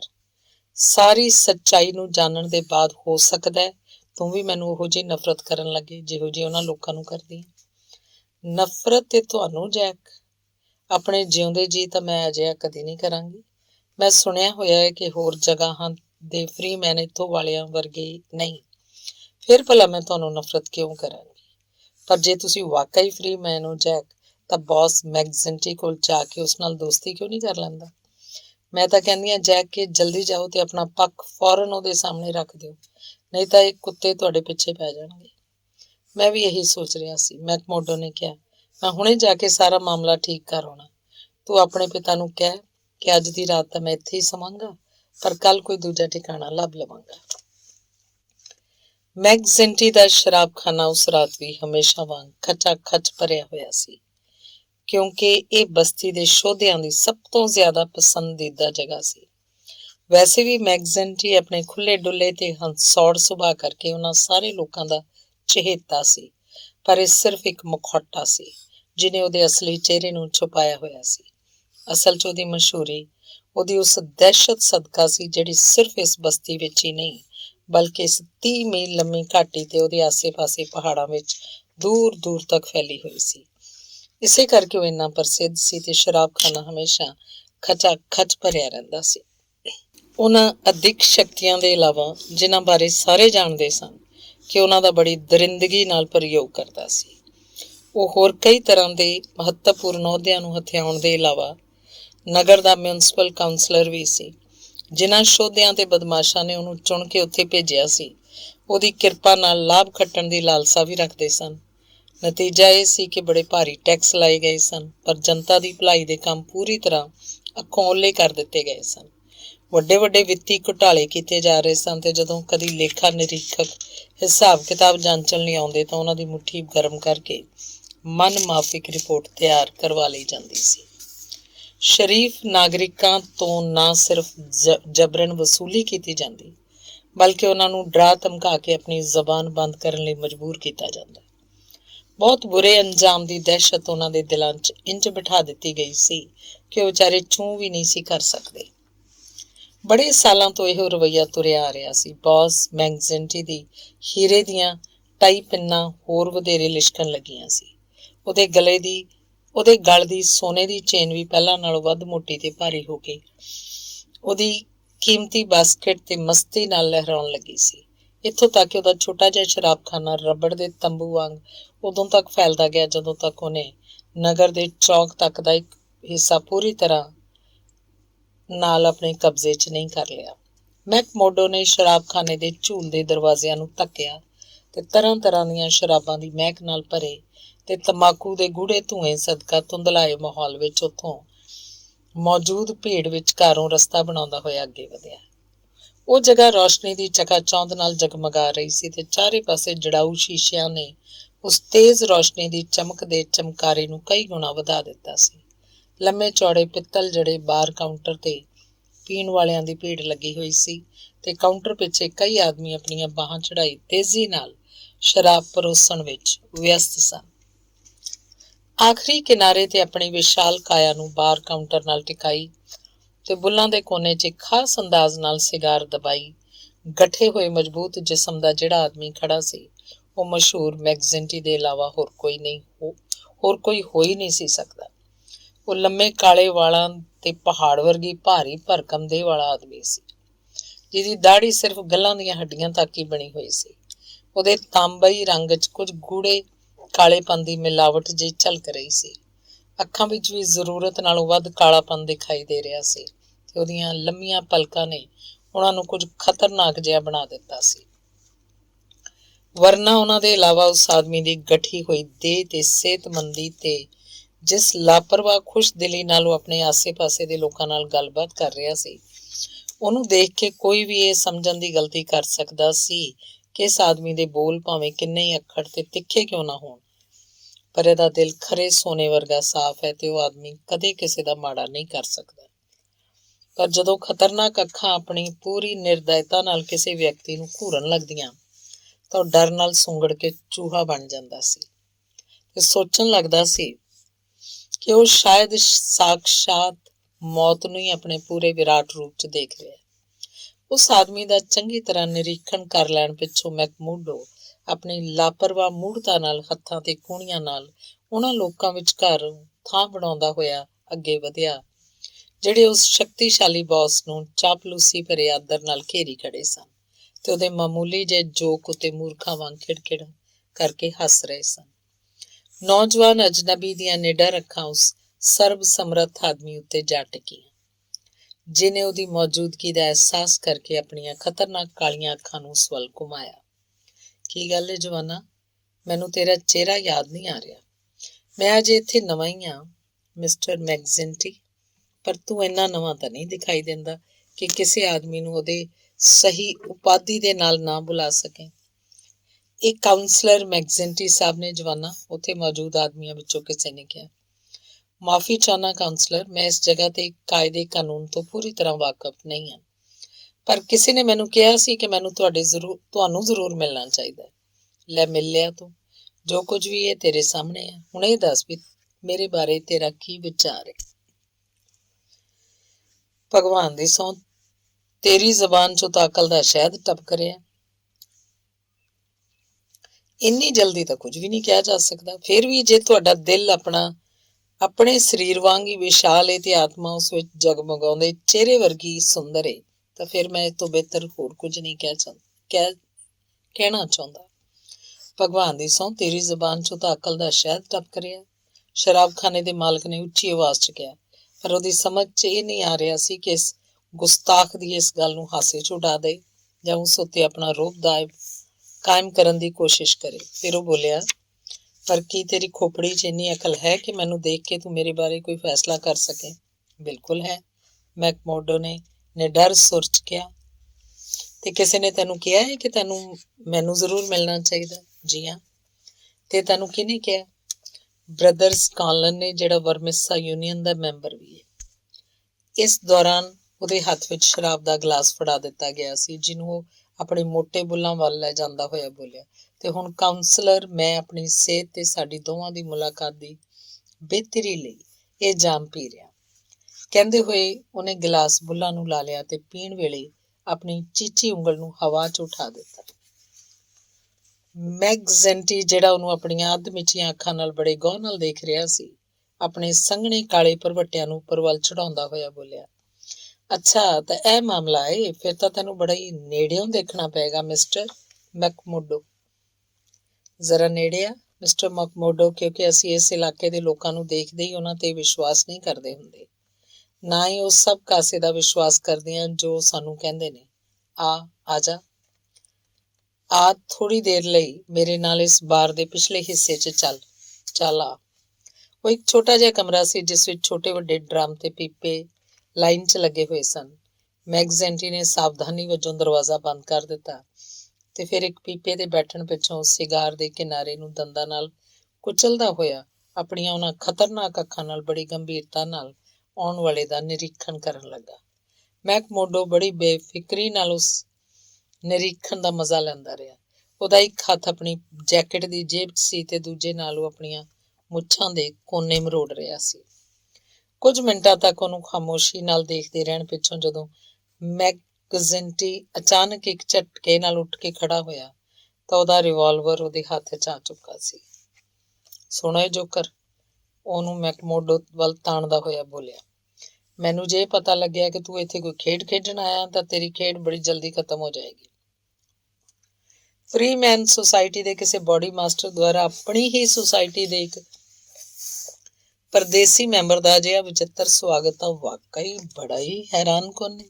ਅੱਛਾ, ਤਾਂ ਤੂੰ ਸੁਸਾਇਟੀ ਦਾ ਮੈਂਬਰ ਏ, ਪਰ ਇਹ ਗੱਲ ਤੈਨੂੰ ਸਾਬਤ ਕਰਨੀ ਪਏਗੀ। ਪਰ ਬੇਟਾ ਇਹ ਯਾਦ ਰੱਖੀ, ਜੇ ਤੂੰ ਸਾਬਤ ਨਾ ਕਰ ਸਕਿਆ ਤਾਂ ਫਿਰ ਭਗਵਾਨ ਹੀ ਤੇਰਾ ਮਾਲਕ ਏ। ਮੈਕਜ਼ੈਂਟੀ ਨੇ ਗੁੱਸੈਲੀਆਂ ਨਜ਼ਰਾਂ ਨਾਲ ਉਹਨੂੰ ਘੂਰਦਿਆਂ ਹੋਇਆਂ ਕਿਹਾ, ਕਿੱਥੋਂ ਦਾ ਮੈਂਬਰ ਏ ਤੂੰ? Chicago union 29। ਮੈਂਬਰ ਕਦੋਂ ਬਣਿਆ? 24 ਜੂਨ 1872 ਨੂੰ। ਬੋਡੀ ਮਾਸਟਰ ਕੌਣ ਏ? James H Scott. ਤੁਹਾਡੇ ਜ਼ਿਲ੍ਹੇ ਦਾ ਮੁਖੀਆ ਕੌਣ ਹੈ? ਬਰਥੋਲੋਮੀਓ ਵਿਲਸਨ। ਇਮਤਿਹਾਨ 'ਚੋਂ ਪਾਸ ਹੋਣ ਲਾਇਕ ਜਵਾਬ ਤਾਂ ਤੂੰ ਦੇ ਦਿੱਤੇ, ਹੁਣ ਇੱਥੇ ਕੀ ਕਰ ਰਿਹਾ? ਤੁਹਾਡੇ ਵਾਂਗ ਹੀ ਕਮਾ ਕੇ ਖਾ ਰਿਹਾ। ਬਾਕੀ ਮੇਰੀ ਨੌਕਰੀ ਬੜੀ ਛੋਟੀ ਹੈ। ਇੰਝ ਲੱਗਦਾ ਜਿਵੇਂ ਜਵਾਬ ਤਾਂ ਤੇਰੀ ਜ਼ਬਾਨ 'ਤੇ ਤਿਆਰ ਹੀ ਪਿਆ ਹੁੰਦਾ। ਜੀ ਹਾਂ, ਮੈਨੂੰ ਜਵਾਬ ਦੇਣ 'ਚ ਬਹੁਤੀ ਦੇਰ ਨਹੀਂ ਲੱਗਦੀ। ਸਿਰਫ ਜ਼ਬਾਨ ਹੀ ਚੱਲਦੀ ਹੈ ਜਾਂ ਹੱਥ ਪੈਰ ਵੀ ਇੰਨੀ ਤੇਜ਼ੀ ਨਾਲ ਚਲਾ ਲੈਣਾ? ਜਿਹੜੇ ਲੋਕ ਮੈਨੂੰ ਜਾਣਦੇ ਨੇ ਉਹ ਮੇਰਾ ਨਾਂ ਬੜੀ ਇੱਜ਼ਤ ਨਾਲ ਲੈਂਦੇ ਨੇ। ਅੱਛਾ, ਬੜੀ ਜਲਦੀ ਇਸ ਗੱਲ ਦੀ ਵੀ ਅਜਮਾਇਸ਼ ਹੋ ਜਾਏਗੀ। ਮੈਕਜ਼ੈਂਟੀ ਬੋਲਿਆ, ਇਹ ਦੱਸ ਕੇ ਇਸ ਇਲਾਕੇ 'ਚ ਤੂੰ ਸੁਸਾਇਟੀ ਬਾਰੇ ਕੀ ਕੁਝ ਸੁਣਿਆ? ਇਹੀ ਕਿ ਇੱਥੇ ਸੁਸਾਇਟੀ ਦਾ ਮੈਂਬਰ ਬਣਨ ਲਈ ਸਿਰਫ ਮਰਦ ਹੋਣਾ ਹੀ ਕਾਫੀ ਨਹੀਂ ਹੈ, ਬਲਕਿ ਮਰਦ ਦਾ ਕਲੇਜਾ ਵੀ ਹੋਣਾ ਚਾਹੀਦਾ ਹੈ। ਬਿਲਕੁਲ ਸਹੀ ਸੁਣਿਆ ਤੂੰ। ਹੁਣ ਇਹ ਦੱਸ ਕਿ ਤੂੰ ਸ਼ਿਕਾਗੋ ਕਿਉਂ ਛੱਡਿਆ? ਇਹ ਮੈਂ ਨਹੀਂ ਦੱਸ ਸਕਦਾ। ਮੈਕਜ਼ੈਂਟੀ ਦੀਆਂ ਅੱਖਾਂ ਹਲਕੀ ਜਿਹੀ ਹੈਰਾਨੀ ਨਾਲ ਫੈਲ ਗਈਆਂ। ਉਹ ਇਸ ਤਰ੍ਹਾਂ ਦੇ ਜਵਾਬ ਸੁਣਨ ਦਾ ਆਦੀ ਨਹੀਂ ਸੀ, ਸੋ ਉਹਦੇ ਮਨ 'ਚ ਥੋੜ੍ਹੀ ਜਿਹੀ ਉਤਸੁਕਤਾ ਜਾਗੀ ਤੇ ਉਹ ਬੋਲਿਆ, ਕਿਉਂ ਨਹੀਂ ਦੱਸ ਸਕਦਾ? ਕਿਉਂਕਿ ਸੁਸਾਇਟੀ ਦੇ ਸਾਰੇ ਮੈਂਬਰ ਇੱਕ ਦੂਜੇ ਦੇ ਭਰਾ ਮੰਨੇ ਜਾਂਦੇ ਨੇ ਤੇ ਇੱਕ ਭਰਾ ਦੂਜੇ ਸਾਹਮਣੇ ਝੂਠ ਨਹੀਂ ਬੋਲ ਸਕਦਾ। ਇਹਦਾ ਮਤਲਬ ਇਹ ਕਿ ਸੱਚ ਇੰਨਾ ਬੁਰਾ ਹੈ ਕਿ ਦੱਸਿਆ ਨਹੀਂ ਜਾ ਸਕਦਾ। ਇੰਝ ਹੀ ਸਮਝ ਲਓ। ਸੁਣ ਮਿਸਟਰ, ਤੂੰ ਕਿਸੇ ਬੋਡੀ ਮਾਸਟਰ ਤੋਂ ਅਜਿਹੀ ਉਮੀਦ ਨਹੀਂ ਕਰ ਸਕਦਾ ਕਿ ਉਹ ਆਪਣੀ ਯੂਨੀਅਨ 'ਚ ਕਿਸੇ ਅਜਿਹੇ ਆਦਮੀ ਨੂੰ ਸ਼ਾਮਲ ਕਰ ਲਏਗਾ ਜਿਹਦੇ ਅਤੀਤ ਬਾਰੇ ਉਹਨੂੰ ਕੁਝ ਵੀ ਪਤਾ ਨਾ ਹੋਏ। ਮੈਕਮੋਡੋ ਨੇ ਉਸ ਵੱਲ ਉਲਝੀਆਂ ਜਿਹੀਆਂ ਨਜ਼ਰਾਂ ਨਾਲ ਵੇਖਿਆ ਤੇ ਫਿਰ ਆਪਣੀ ਅੰਦਰਲੀ ਜੇਬ 'ਚੋਂ ਅਖਬਾਰ ਦੀ ਕਟਿੰਗ ਕੱਢਦਾ ਹੋਇਆ ਬੋਲਿਆ, ਤੁਸੀਂ ਇਹ ਗੱਲਾਂ ਕਿਸੇ ਨੂੰ ਦੱਸੋਗੇ ਤਾਂ ਨਹੀਂ? ਜੇ ਇਹ ਗੱਲ ਦੁਬਾਰਾ ਤੂੰ ਮੇਰੇ ਸਾਹਮਣੇ ਕਹੀ ਤਾਂ ਮੈਂ ਤੇਰਾ ਥੋਬੜਾ ਲਾਲ ਕਰ ਦਿਆਂਗਾ। ਮੈਕਜ਼ੈਂਟੀ ਗੁੱਸੇ 'ਚ ਗੜ ਗਿਆ। ਮੈਂ ਮਾਫੀ ਚਾਹੁੰਦਾ ਕਾਉਂਸਲਰ ਕਿ ਬਿਨਾਂ ਸੋਚੇ ਸਮਝੇ ਬੋਲ ਗਿਆ ਸਾਂ। ਮੈਂ ਇਸ ਗੱਲ ਨੂੰ ਚੰਗੀ ਤਰ੍ਹਾਂ ਜਾਣਦਾ ਕਿ ਤੁਹਾਡੇ ਹੱਥਾਂ 'ਚ ਮੈਂ ਪੂਰੀ ਤਰ੍ਹਾਂ ਸੁਰੱਖਿਅਤ ਹਾਂ। ਲਓ, ਇਸ ਕਟਿੰਗ ਨੂੰ ਦੇਖ ਲਓ। ਮੈਕਜ਼ੈਂਟੀ ਨੇ ਅਖਬਾਰ ਦੀ ਉਸ ਖਬਰ 'ਤੇ ਨਜ਼ਰ ਮਾਰੀ ਜਿਸ 'ਚ ਨਵੇਂ ਸਾਲ ਦੇ ਪਹਿਲੇ ਹਫ਼ਤੇ 'ਚ ਸ਼ਿਕਾਗੋ ਦੇ ਮਾਰਕੀਟ ਸਟਰੀਟ ਇਲਾਕੇ 'ਚ ਸਥਿਤ ਲੇਕ ਸੈਲੂਨ ਨਾਮੀ ਸ਼ਰਾਬਖਾਨੇ 'ਚ ਜੋਨਸ ਪਿੰਟੋ ਨਾਂ ਦੇ ਇੱਕ ਆਦਮੀ ਨੂੰ ਗੋਲੀ ਨਾਲ ਉਡਾ ਦਿੱਤੇ ਜਾਣ ਦੀ ਖਬਰ ਛਪੀ ਸੀ। ਤੇਰਾ ਕੰਮ ਸੀ ਇਹ? ਉਹਨੇ ਕਾਗਜ਼ ਵਾਪਸ ਕਰਦਿਆਂ ਕਿਹਾ। ਮੈਕਮੋਡੋ ਨੇ ਸਿਰ ਹਿਲਾ ਕੇ ਹਾਂ 'ਚ ਜਵਾਬ ਦਿੱਤਾ। ਤੇ ਤੂੰ ਉਹਨੂੰ ਗੋਲੀ ਨਾਲ ਕਿਉਂ ਉਡਾ ਦਿੱਤਾ? ਮੈਂ ਡਾਲਰ ਬਣਾਉਣ 'ਚ ਅੰਕਲ ਸੈਮ ਯਾਨੀ ਅਮਰੀਕਨ ਸਰਕਾਰ ਦੀ ਮਦਦ ਕਰ ਰਿਹਾ ਸੀ। ਪਰ ਬਣਾਏ ਡਾਲਰ ਓਨੇ ਵਧੀਆ ਖਰੇ ਸੋਨੇ ਵਰਗੇ ਤਾਂ ਨਹੀਂ ਸੀ, ਪਰ ਦੇਖਣ 'ਚ ਬਿਲਕੁਲ ਸਰਕਾਰੀ ਟਕਸਾਲ ਵਰਗੇ ਹੀ ਸਨ ਤੇ ਸਸਤੇ ਵੀ ਬਹੁਤ ਸਨ। ਇਹ ਜਿਹੜਾ ਪਿੰਟੋ ਸੀ, ਇਹਨੇ ਮੇਰੀ ਉਸ ਮਾਮਲੇ 'ਚ ਕੁਝ ਮਦਦ ਕੀਤੀ। ਕੀ ਮਦਦ ਕੀਤੀ ਸੀ? ਉਹਨਾਂ ਡਾਲਰਾਂ ਨੂੰ ਬਾਜ਼ਾਰ 'ਚ ਚਲਾਉਂਦਾ ਸੀ, ਪਰ ਪਿੱਛੋਂ ਉਹਦੇ ਦਿਲ 'ਚ ਬੇਈਮਾਨੀ ਆ ਗਈ ਤਾਂ ਮੈਂ ਉਹਨੂੰ ਗੋਲੀ ਨਾਲ ਉਡਾ ਦਿੱਤਾ ਤੇ ਇਸ ਕੋਇਲੇ ਦੇ ਇਲਾਕੇ ਵੱਲ ਭੱਜ ਆਇਆ। ਕਿਉਂ? ਕੋਇਲੇ ਦੇ ਇਲਾਕੇ ਵੱਲ ਹੀ ਕਿਉਂ ਭੱਜ ਆਇਆ? ਕਿਉਂਕਿ ਮੈਂ ਅਖਬਾਰ 'ਚ ਪੜ੍ਹਿਆ ਸੀ ਕਿ ਇਸ ਇਲਾਕੇ ਦੇ ਪੁਲਿਸ ਵਾਲੇ ਬਹੁਤੇ ਮੁਸਤੈਦ ਨਹੀਂ ਹੈ। ਓਹ, ਤਾਂ ਪਹਿਲਾਂ ਤੂੰ ਜਾਲੀ ਸਿੱਕੇ ਠੱਪਣ ਵਾਲਾ ਬਣਿਆ ਤੇ ਫਿਰ ਕਾਤਲ। ਮੈਕਜ਼ੈਂਟੀ ਹੌਲੀ ਜਿਹੀ ਹੱਸ ਕੇ ਬੋਲਿਆ, ਚੰਗੀ ਤਰੱਕੀ ਕੀਤੀ ਏ। ਹੁਣ ਤੂੰ ਇਹ ਸੋਚ ਕੇ ਇਸ ਇਲਾਕੇ 'ਚ ਆਇਆ ਹੈ ਕਿ ਇੱਥੇ ਤੈਨੂੰ ਕੋਈ ਦਿੱਕਤ ਨਹੀਂ ਹੋਏਗੀ। ਸੋਚ ਕੇ ਤਾਂ ਇਹੀ ਆਇਆ ਸੀ, ਮੈਕਮੋਡੋ ਨੇ ਜਵਾਬ ਦਿੱਤਾ। ਬਹੁਤ ਅੱਛਾ, ਮੈਨੂੰ ਯਕੀਨ ਹੈ ਕਿ ਤੂੰ ਹੋਰ ਵੀ ਵੱਧ ਤਰੱਕੀ ਕਰੇਗਾ। ਅੱਛਾ, ਇਹ ਦੱਸ ਕਿ ਤੂੰ ਉਹ ਡਾਲਰ ਹੁਣ ਵੀ ਬਣਾ ਸਕਦਾ? ਮੈਕਮੋਡੋ ਨੇ ਆਪਣੀ ਜੇਬ 'ਚੋਂ ਕੋਈ ਅੱਧਾ ਦਰਜਨ ਦੇ ਕਰੀਬ ਸਿੱਕੇ ਕੱਢ ਕੇ ਉਸ ਵੱਲ ਵਧਾ ਦਿੱਤੇ। ਇਹ ਸਰਕਾਰੀ ਟਕਸਾਲ ਦੇ ਨਹੀਂ। ਕੀ ਸੱਚ ਕਹਿ ਰਿਹਾ? ਮੈਕਜ਼ੈਂਟੀ ਨੇ ਉਹਨਾਂ ਸਿੱਕਿਆਂ ਨੂੰ ਆਪਣੇ ਗੁਰੀਲੇ ਵਰਗੇ ਵੱਡੇ ਵੱਡੇ ਵਾਲਦਾਰ ਹੱਥਾਂ 'ਚ ਫੜ ਕੇ ਚਾਨਣ ਵੱਲ ਘੁਮਾਉਂਦਿਆਂ ਹੋਇਆਂ ਕਿਹਾ, ਮੈਨੂੰ ਤਾਂ ਕੋਈ ਫਰਕ ਨਜ਼ਰ ਨਹੀਂ ਆ ਰਿਹਾ। ਕਸਮ ਨਾਲ ਤੂੰ ਤਾਂ ਬੜਾ ਕੰਮ ਦਾ ਆਦਮੀ ਸਾਬਤ ਹੋ ਸਕਦਾ। ਬ੍ਰਦਰ, ਬਾਕੀ ਇਹ ਮੰਨਣਾ ਪਏਗਾ ਦੋਸਤ ਮੈਕਮੋਡੋ ਕਿ ਆਦਮੀ ਤੂੰ ਵਾਕਈ ਦਲੇਰ ਤੇ ਹਿੰਮਤੀ ਹੈ। ਜਦੋਂ ਮੈਂ ਤੇਰੇ ਵੱਲ ਆਪਣੀ ਗਨ ਤਾਣੀ, ਤੂੰ ਜ਼ਰਾ ਵੀ ਨਹੀਂ ਘਬਰਾਇਆ ਜਾਂ ਬੇਚੈਨੀ ਨਹੀਂ ਦਿਖਾਈ। ਕਿਉਂਕਿ ਖਤਰਾ ਮੇਰੀ ਜਾਨ ਨੂੰ ਨਹੀਂ ਸੀ। ਫਿਰ ਕਿਹਦੀ ਜਾਨ ਨੂੰ ਸੀ? ਤੁਹਾਡੀ ਜਾਨ ਨੂੰ ਸੀ ਕਾਉਂਸਲਰ।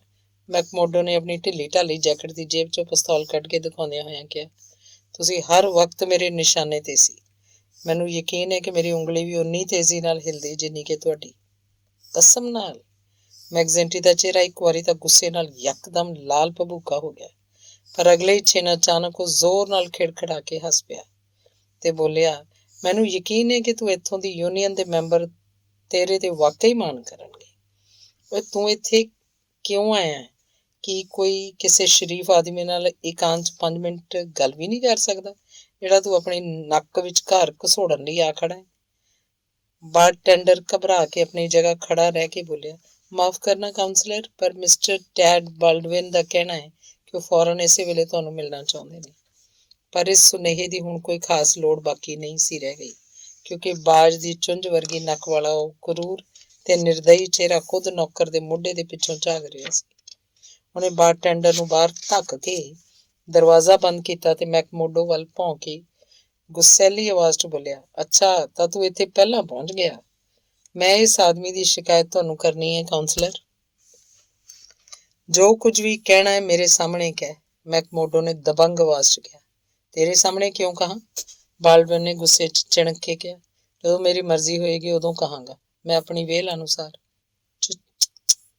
ਮੈਕਜ਼ੈਂਟੀ ਨੇ ਪੀਪੇ ਤੇ ਬੈਠਦਿਆਂ ਹੋਇਆਂ ਕਿਹਾ, ਇਹ ਸਾਡੀ ਸੁਸਾਇਟੀ ਦਾ ਮੈਂਬਰ ਬ੍ਰਦਰ ਹੈ ਬਾਲਡਵਿਨ, ਜਿਹੜਾ ਮਹਿਮਾਨ ਬਣ ਕੇ ਨਵਾਂ ਹੀ ਇੱਥੇ ਆਇਆ ਹੈ, ਇਸ ਲਈ ਇਸ ਨਾਲ ਸਾਡਾ ਕਿਸੇ ਇਸ ਤਰ੍ਹਾਂ ਪੇਸ਼ ਆਉਣਾ ਠੀਕ ਨਹੀਂ। ਚੱਲ ਹੱਥ ਅੱਗੇ ਵਧਾ ਤੇ ਸਾਰੇ ਗਿਲੇ ਸ਼ਿਕਵੇ ਦੂਰ ਕਰ ਲੈ। ਹਰਗਿਜ਼ ਨਹੀਂ, ਬਾਲਡਵਿਨ ਗੁੱਸੇ ਨਾਲ ਭੁੜਕਦਾ ਹੋਇਆ ਚੀਕਿਆ। ਜੇ ਇਹ ਸਮਝਦਾ ਹੈ ਕਿ ਮੈਥੋਂ ਇਹਦਾ ਕੋਈ ਨੁਕਸਾਨ ਹੋਇਆ ਹੈ ਤੇ ਮੈਂ ਇਸ ਦਾ ਦੁਸ਼ਮਣ ਹਾਂ, ਤਾਂ ਮੈਂ ਇਸ ਨਾਲ ਕਿਤੇ ਵੀ ਕਿਸੇ ਵੀ ਵੇਲੇ ਲੜਨ ਲਈ ਤਿਆਰ ਹਾਂ। ਮੈਕਮੋਡੋ ਬੋਲਿਆ, ਇਹ ਹੱਥਾਂ ਨਾਲ ਲੜਨਾ ਚਾਹੇ ਤਾਂ ਹੱਥਾਂ ਨਾਲ, ਜਾਂ ਫਿਰ ਜਿਸ ਤਰੀਕੇ ਨਾਲ ਵੀ ਲੜਨਾ ਚਾਹੇ, ਮੈਂ ਉਹਦੇ ਲਈ ਤਿਆਰ ਹਾਂ। ਮੈਂ ਫੈਸਲਾ ਤੁਹਾਡੇ ਤੇ ਛੱਡ ਦਿੱਤਾ ਹੈ ਕਾਉਂਸਲਰ। ਇੱਕ ਬੋਡੀ ਮਾਸਟਰ ਦੇ ਰੂਪ ਵਿੱਚ ਹੁਣ ਤੁਸੀਂ ਸਾਡਾ ਇਨਸਾਫ ਕਰੋ। ਪਰ ਮਾਮਲਾ ਕੀ ਹੈ? ਇੱਕ ਰੱਜੇ ਪੁੱਜੇ ਘਰ ਦੀ ਭਲੀ ਜਿਹੀ ਮੁਟਿਆਰ ਏ। ਤੁਸੀਂ ਹੁਣ ਇਨਸਾਫ ਦੇ ਨਾਲ ਇਸ ਗੱਲ ਦਾ ਫੈਸਲਾ ਕਰੋ ਕਿ ਉਹ ਆਪਣਾ ਜੀਵਨ ਸਾਥੀ ਚੁਣਨ ਲਈ ਆਜ਼ਾਦ ਹੈ ਜਾਂ ਨਹੀਂ। ਕਾਹਦੀ ਆਜ਼ਾਦ? ਬਾਲਡਵਿਨ ਕੂਕਿਆ। ਤੁਹਾਡੇ ਦੋਵਾਂ ਦੇ ਸਾਹਮਣੇ ਮੈਂ ਇਸ ਗੱਲ ਦਾ ਫੈਸਲਾ ਕਰਦਾ ਹਾਂ ਕਿ ਉਹ ਆਜ਼ਾਦ ਹੈ, ਬਾਸ ਨੇ ਕਿਹਾ।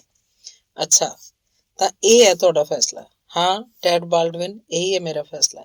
ਮੈਕਜ਼ੈਂਟੀ ਨੇ ਉਹਨੂੰ ਆਪਣੀ ਖਤਰਨਾਕ ਅੱਖਾਂ ਨਾਲ ਘੂਰਦਿਆਂ ਹੋਇਆਂ ਕਿਹਾ, ਕੀ ਤੂੰ ਇਸ ਫੈਸਲੇ ਦੇ ਖਿਲਾਫ ਜਾਏਂਗਾ? ਯਾਨੀ ਕਿ ਤੁਸੀਂ ਇਸ ਆਦਮੀ ਦੇ ਲਈ, ਜਿਹਨੂੰ ਤੁਸੀਂ ਜ਼ਿੰਦਗੀ ਵਿੱਚ ਪਹਿਲਾਂ ਕਦੀ ਨਹੀਂ ਦੇਖਿਆ, ਮੇਰੀਆਂ 5 ਸਾਲ ਦੀਆਂ ਸੇਵਾਵਾਂ ਨੂੰ ਪੂਰੀ ਤਰ੍ਹਾਂ ਨਕਾਰ ਰਹੇ ਹੋ।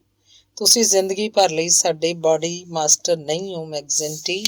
ਜਦੋਂ ਅਗਲੀ ਵਾਰ ਯੂਨੀਅਨ ਦੀ ਚੋਣ ਹੋਏਗੀ ਤਾਂ ਉਹਦੀ ਗੱਲ ਪੂਰੀ ਹੋਣ ਤੋਂ ਪਹਿਲਾਂ ਹੀ ਕਾਉਂਸਲਰ ਉਸ ਉੱਤੇ ਚੀਤੇ ਵਾਂਗ ਝਪਟ ਪਿਆ। ਉਹਦੇ ਹੱਥ ਬਾਲਡਵਿਨ ਦੀ ਧੌਣ ਦੁਆਲੇ ਕਸੇ ਗਏ ਤੇ ਉਹਨੇ ਉਹਨੂੰ ਇੱਕ ਪੀਪੇ ਉੱਤੇ ਸੁੱਟ ਦਿੱਤਾ। ਬੇਤਹਾਸ਼ਾ ਗੁੱਸੇ ਦੀ ਹਾਲਤ ਵਿੱਚ ਸ਼ਾਇਦ ਉਹਨੇ ਉਹਦੀ ਜਾਨ ਹੀ ਲੈ ਲਈ ਹੁੰਦੀ ਜੇ ਮੈਕਮੋਡੋ ਨੇ ਅੱਗੇ ਵੱਧ ਕੇ ਵਿੱਚ ਵਿਚਾਰ ਨਾ ਕੀਤਾ ਹੁੰਦਾ। ਸ਼ਾਂਤ ਹੋਵੋ ਕਾਉਂਸਲਰ, ਭਗਵਾਨ ਦੇ ਲਈ ਸ਼ਾਂਤ ਹੋ ਜਾਓ, ਉਹ ਉਹਨੂੰ ਪਿਛਲੇ ਪਾਸੇ ਵੱਲ ਨੂੰ ਖਿੱਚਦਾ ਬੋਲਿਆ। ਮੈਕਜ਼ੈਂਟੀ ਨੇ ਆਪਣੀ ਜਕੜ ਵਿੱਚੋਂ ਉਹਨੂੰ ਆਜ਼ਾਦ ਕਰ ਦਿੱਤਾ ਤੇ ਡਰਿਆ ਸਹਿਮਿਆ ਬਾਲਡਵਿਨ ਉਸੇ ਪੀਪੇ ਤੇ ਬੈਠਾ ਹੋਇਆ ਆਪਣੇ ਉਖੜੇ ਹੋਏ ਸਾਹਾਂ ਨਾਲ ਹੌਂਕਦਾ ਰਿਹਾ ਜਿਸ ਉੱਤੇ ਉਹਨੂੰ ਸੁੱਟਿਆ ਗਿਆ ਸੀ। ਮੈਂ ਬੜੇ ਦਿਨਾਂ ਤੋਂ ਤੇਰੀਆਂ ਬੇਹੂਦਾ ਹਰਕਤਾਂ ਬਰਦਾਸ਼ਤ ਕਰਦਾ ਆ ਰਿਹਾ ਸਾਂ ਬਾਲਡਵਿਨ, ਪਰ ਅੱਜ ਤਾਂ ਤੂੰ ਹੱਦ ਕਰਤੀ। ਮੈਕਜ਼ੈਂਟੀ ਉਹਨੂੰ ਗੁੱਸੇ ਭਰੀਆਂ ਅੱਖਾਂ ਨਾਲ ਘੂਰਦਾ ਹੋਇਆ ਬੋਲਿਆ। ਤੂੰ ਸ਼ਾਇਦ ਸੋਚ ਰਿਹਾ ਹੈ ਕਿ ਮੈਂ ਜੇ ਚੋਣ ਹਾਰ ਜਾਵਾਂ ਤਾਂ ਤੂੰ ਮੇਰੀ ਜਗ੍ਹਾ ਬਾਡੀ ਮਾਸਟਰ ਬਣ ਜਾਏਗਾ। ਇਹਦਾ ਫੈਸਲਾ ਤਾਂ ਸ਼ਾਇਦ ਖੈਰ ਚੋਣਾਂ 'ਚ ਹੀ ਹੋਏਗਾ, ਪਰ ਜਦੋਂ ਤੱਕ ਮੈਂ ਇੱਥੇ ਬਾਡੀ ਮਾਸਟਰ ਹਾਂ ਉਦੋਂ ਤੱਕ ਆਪਣੇ ਫੈਸਲੇ ਦੇ ਖਿਲਾਫ ਕਿਸੇ ਦੀ ਆਵਾਜ਼ ਨਹੀਂ ਉੱਠਣ ਦਿਆਂਗਾ, ਸਮਝਿਆ ਤੂੰ? ਪਰ ਮੈਂ ਤਾਂ ਤੁਹਾਡੇ ਖਿਲਾਫ ਨਹੀਂ ਹਾਂ, ਬਾਲਡਵਿਨ ਆਪਣੇ ਗਲੇ ਨੂੰ ਮਲਦਾ ਹੋਇਆ ਮਿਣਮਿਣਾਇਆ। ਫਿਰ ਤਾਂ ਕੋਈ ਗੱਲ ਹੀ ਨਹੀਂ ਹੈ, ਮੈਕਜ਼ੈਂਟੀ ਅਗਲੇ ਹੀ ਛਿਣ ਆਪਣੀ ਖੁਸ਼ ਮਿਜਾਜ਼ੀ ਦਾ ਝੂਠਾ ਮੁਖੌਟਾ ਲਾਉਂਦਾ ਹੋਇਆ ਬੋਲਿਆ। ਅਸੀਂ ਪਹਿਲਾਂ ਵਾਂਗ ਚੰਗੇ ਦੋਸਤ ਬਣ ਜਾਂਦੇ ਹਾਂ ਤੇ ਹੁਣ ਬਿਹਤਰ ਹੋਏਗਾ ਕਿ ਇਸ ਮਾਮਲੇ ਨੂੰ ਇੱਥੇ ਹੀ ਖਤਮ ਕਰ ਦਿੱਤਾ ਜਾਏ। ਉਹਨੇ ਉੱਥੋਂ ਸ਼ੈਲਫ ਤੋਂ ਹੀ ਸ਼ੈਂਪੇਨ ਦੀ ਇੱਕ ਬੋਤਲ ਚੁੱਕੀ ਤੇ ਉਹਦਾ ਡਾਟ ਘੁਮਾ ਕੇ ਖੋਲਣ ਪਿੱਛੋਂ 3 ਗਲਾਸਾਂ 'ਚ ਪਾਉਂਦਾ ਹੋਇਆ ਬੋਲਿਆ, ਹੁਣ ਅਸੀਂ ਇਸ ਝਗੜੇ ਨੂੰ ਖਤਮ ਕਰਨ ਦੇ ਲਈ ਆਪਸ 'ਚ ਜਾਮ ਟਕਰਾਉਂਦੇ ਹਾਂ। ਤਿੰਨਾਂ ਨੇ ਆਪਣੇ ਗਲਾਸ ਟਕਰਾ ਕੇ ਮੂੰਹ ਨੂੰ ਲਾ ਲਏ। ਇਹ ਹੋਈ ਨਾ ਕੋਈ ਗੱਲ? ਮੈਕਜ਼ੈਂਟੀ ਆਪਣੇ ਹੱਥਾਂ ਨੂੰ ਖੁਸ਼ੀ ਨਾਲ ਮਲਦਾ ਹੋਇਆ ਬੋਲਿਆ। ਬ੍ਰਦਰ ਬਾਲਡਵਿਨ ਨੇ ਤਾਂ ਆਪਣਾ ਗੁੱਸਾ ਥੁੱਕ ਦਿੱਤਾ ਹੈ, ਪਰ ਹੁਣ ਤੁਸੀਂ ਵੀ ਕੰਨ ਖੋਲ ਕੇ ਸੁਣ ਲਓ ਮੈਕਮੋਡੋ, ਕਿ ਤੁਸੀਂ ਹੁਣ ਸਾਡੀ ਇੱਥੋਂ ਦੀ ਯੂਨੀਅਨ ਦੇ ਅਨੁਸ਼ਾਸਨ 'ਚ ਆ ਗਏ ਹੋ। ਜੇ ਤੁਸੀਂ ਇਸ ਤੋਂ ਬਾਹਰ ਜਾਣ ਦੀ ਜਾਂ ਇਹਦੇ ਖਿਲਾਫ ਕੋਈ ਸ਼ਰਾਰਤ ਕਰਨ ਦੀ ਕੋਸ਼ਿਸ਼ ਕੀਤੀ ਤਾਂ ਸਮਝ ਲਓ ਕਿ ਸਾਡੇ ਹੱਥ ਬੜੇ ਲੰਮੇ ਨੇ। ਯਕੀਨ ਮੰਨੋ, ਮੈਂ ਅਜਿਹਾ ਕੁਝ ਵੀ ਕਰਨ ਦੀ ਕੋਸ਼ਿਸ਼ ਨਹੀਂ ਕਰਾਂਗਾ ਕਾਉਂਸਲਰ, ਮੈਕਮੋਰਡੋ ਨੇ ਕਿਹਾ ਤੇ ਫਿਰ ਆਪਣਾ ਹੱਥ ਬਾਲਡਵਿਨ ਵੱਲ ਵਧਾਉਂਦਾ ਹੋਇਆ ਬੋਲਿਆ। ਮੇਰਾ ਮਿਜਾਜ਼ ਜ਼ਰਾ ਜਲਦੀ ਗਰਮ ਹੋ ਜਾਂਦਾ, ਪਰ ਮੈਂ ਮਨ 'ਚ ਮੈਲ ਨਹੀਂ ਰੱਖਦਾ। ਲੋਕ ਕਹਿੰਦੇ ਨੇ ਕਿ ਮੇਰੇ ਗਰਮ ਆਇਰਿਸ਼ ਖੂਨ ਕਰਕੇ ਹੈ, ਪਰ ਹੁਣ ਮੈਂ ਪਿਛਲੀਆਂ ਗੱਲਾਂ ਪੂਰੀ ਤਰ੍ਹਾਂ ਭੁੱਲ ਜਾਣਾ ਚਾਹੁੰਦਾ ਤੇ ਤੇਰੇ ਲਈ ਮੇਰੇ ਮਨ 'ਚ ਕੋਈ ਰੰਜਿਸ਼ ਨਹੀਂ।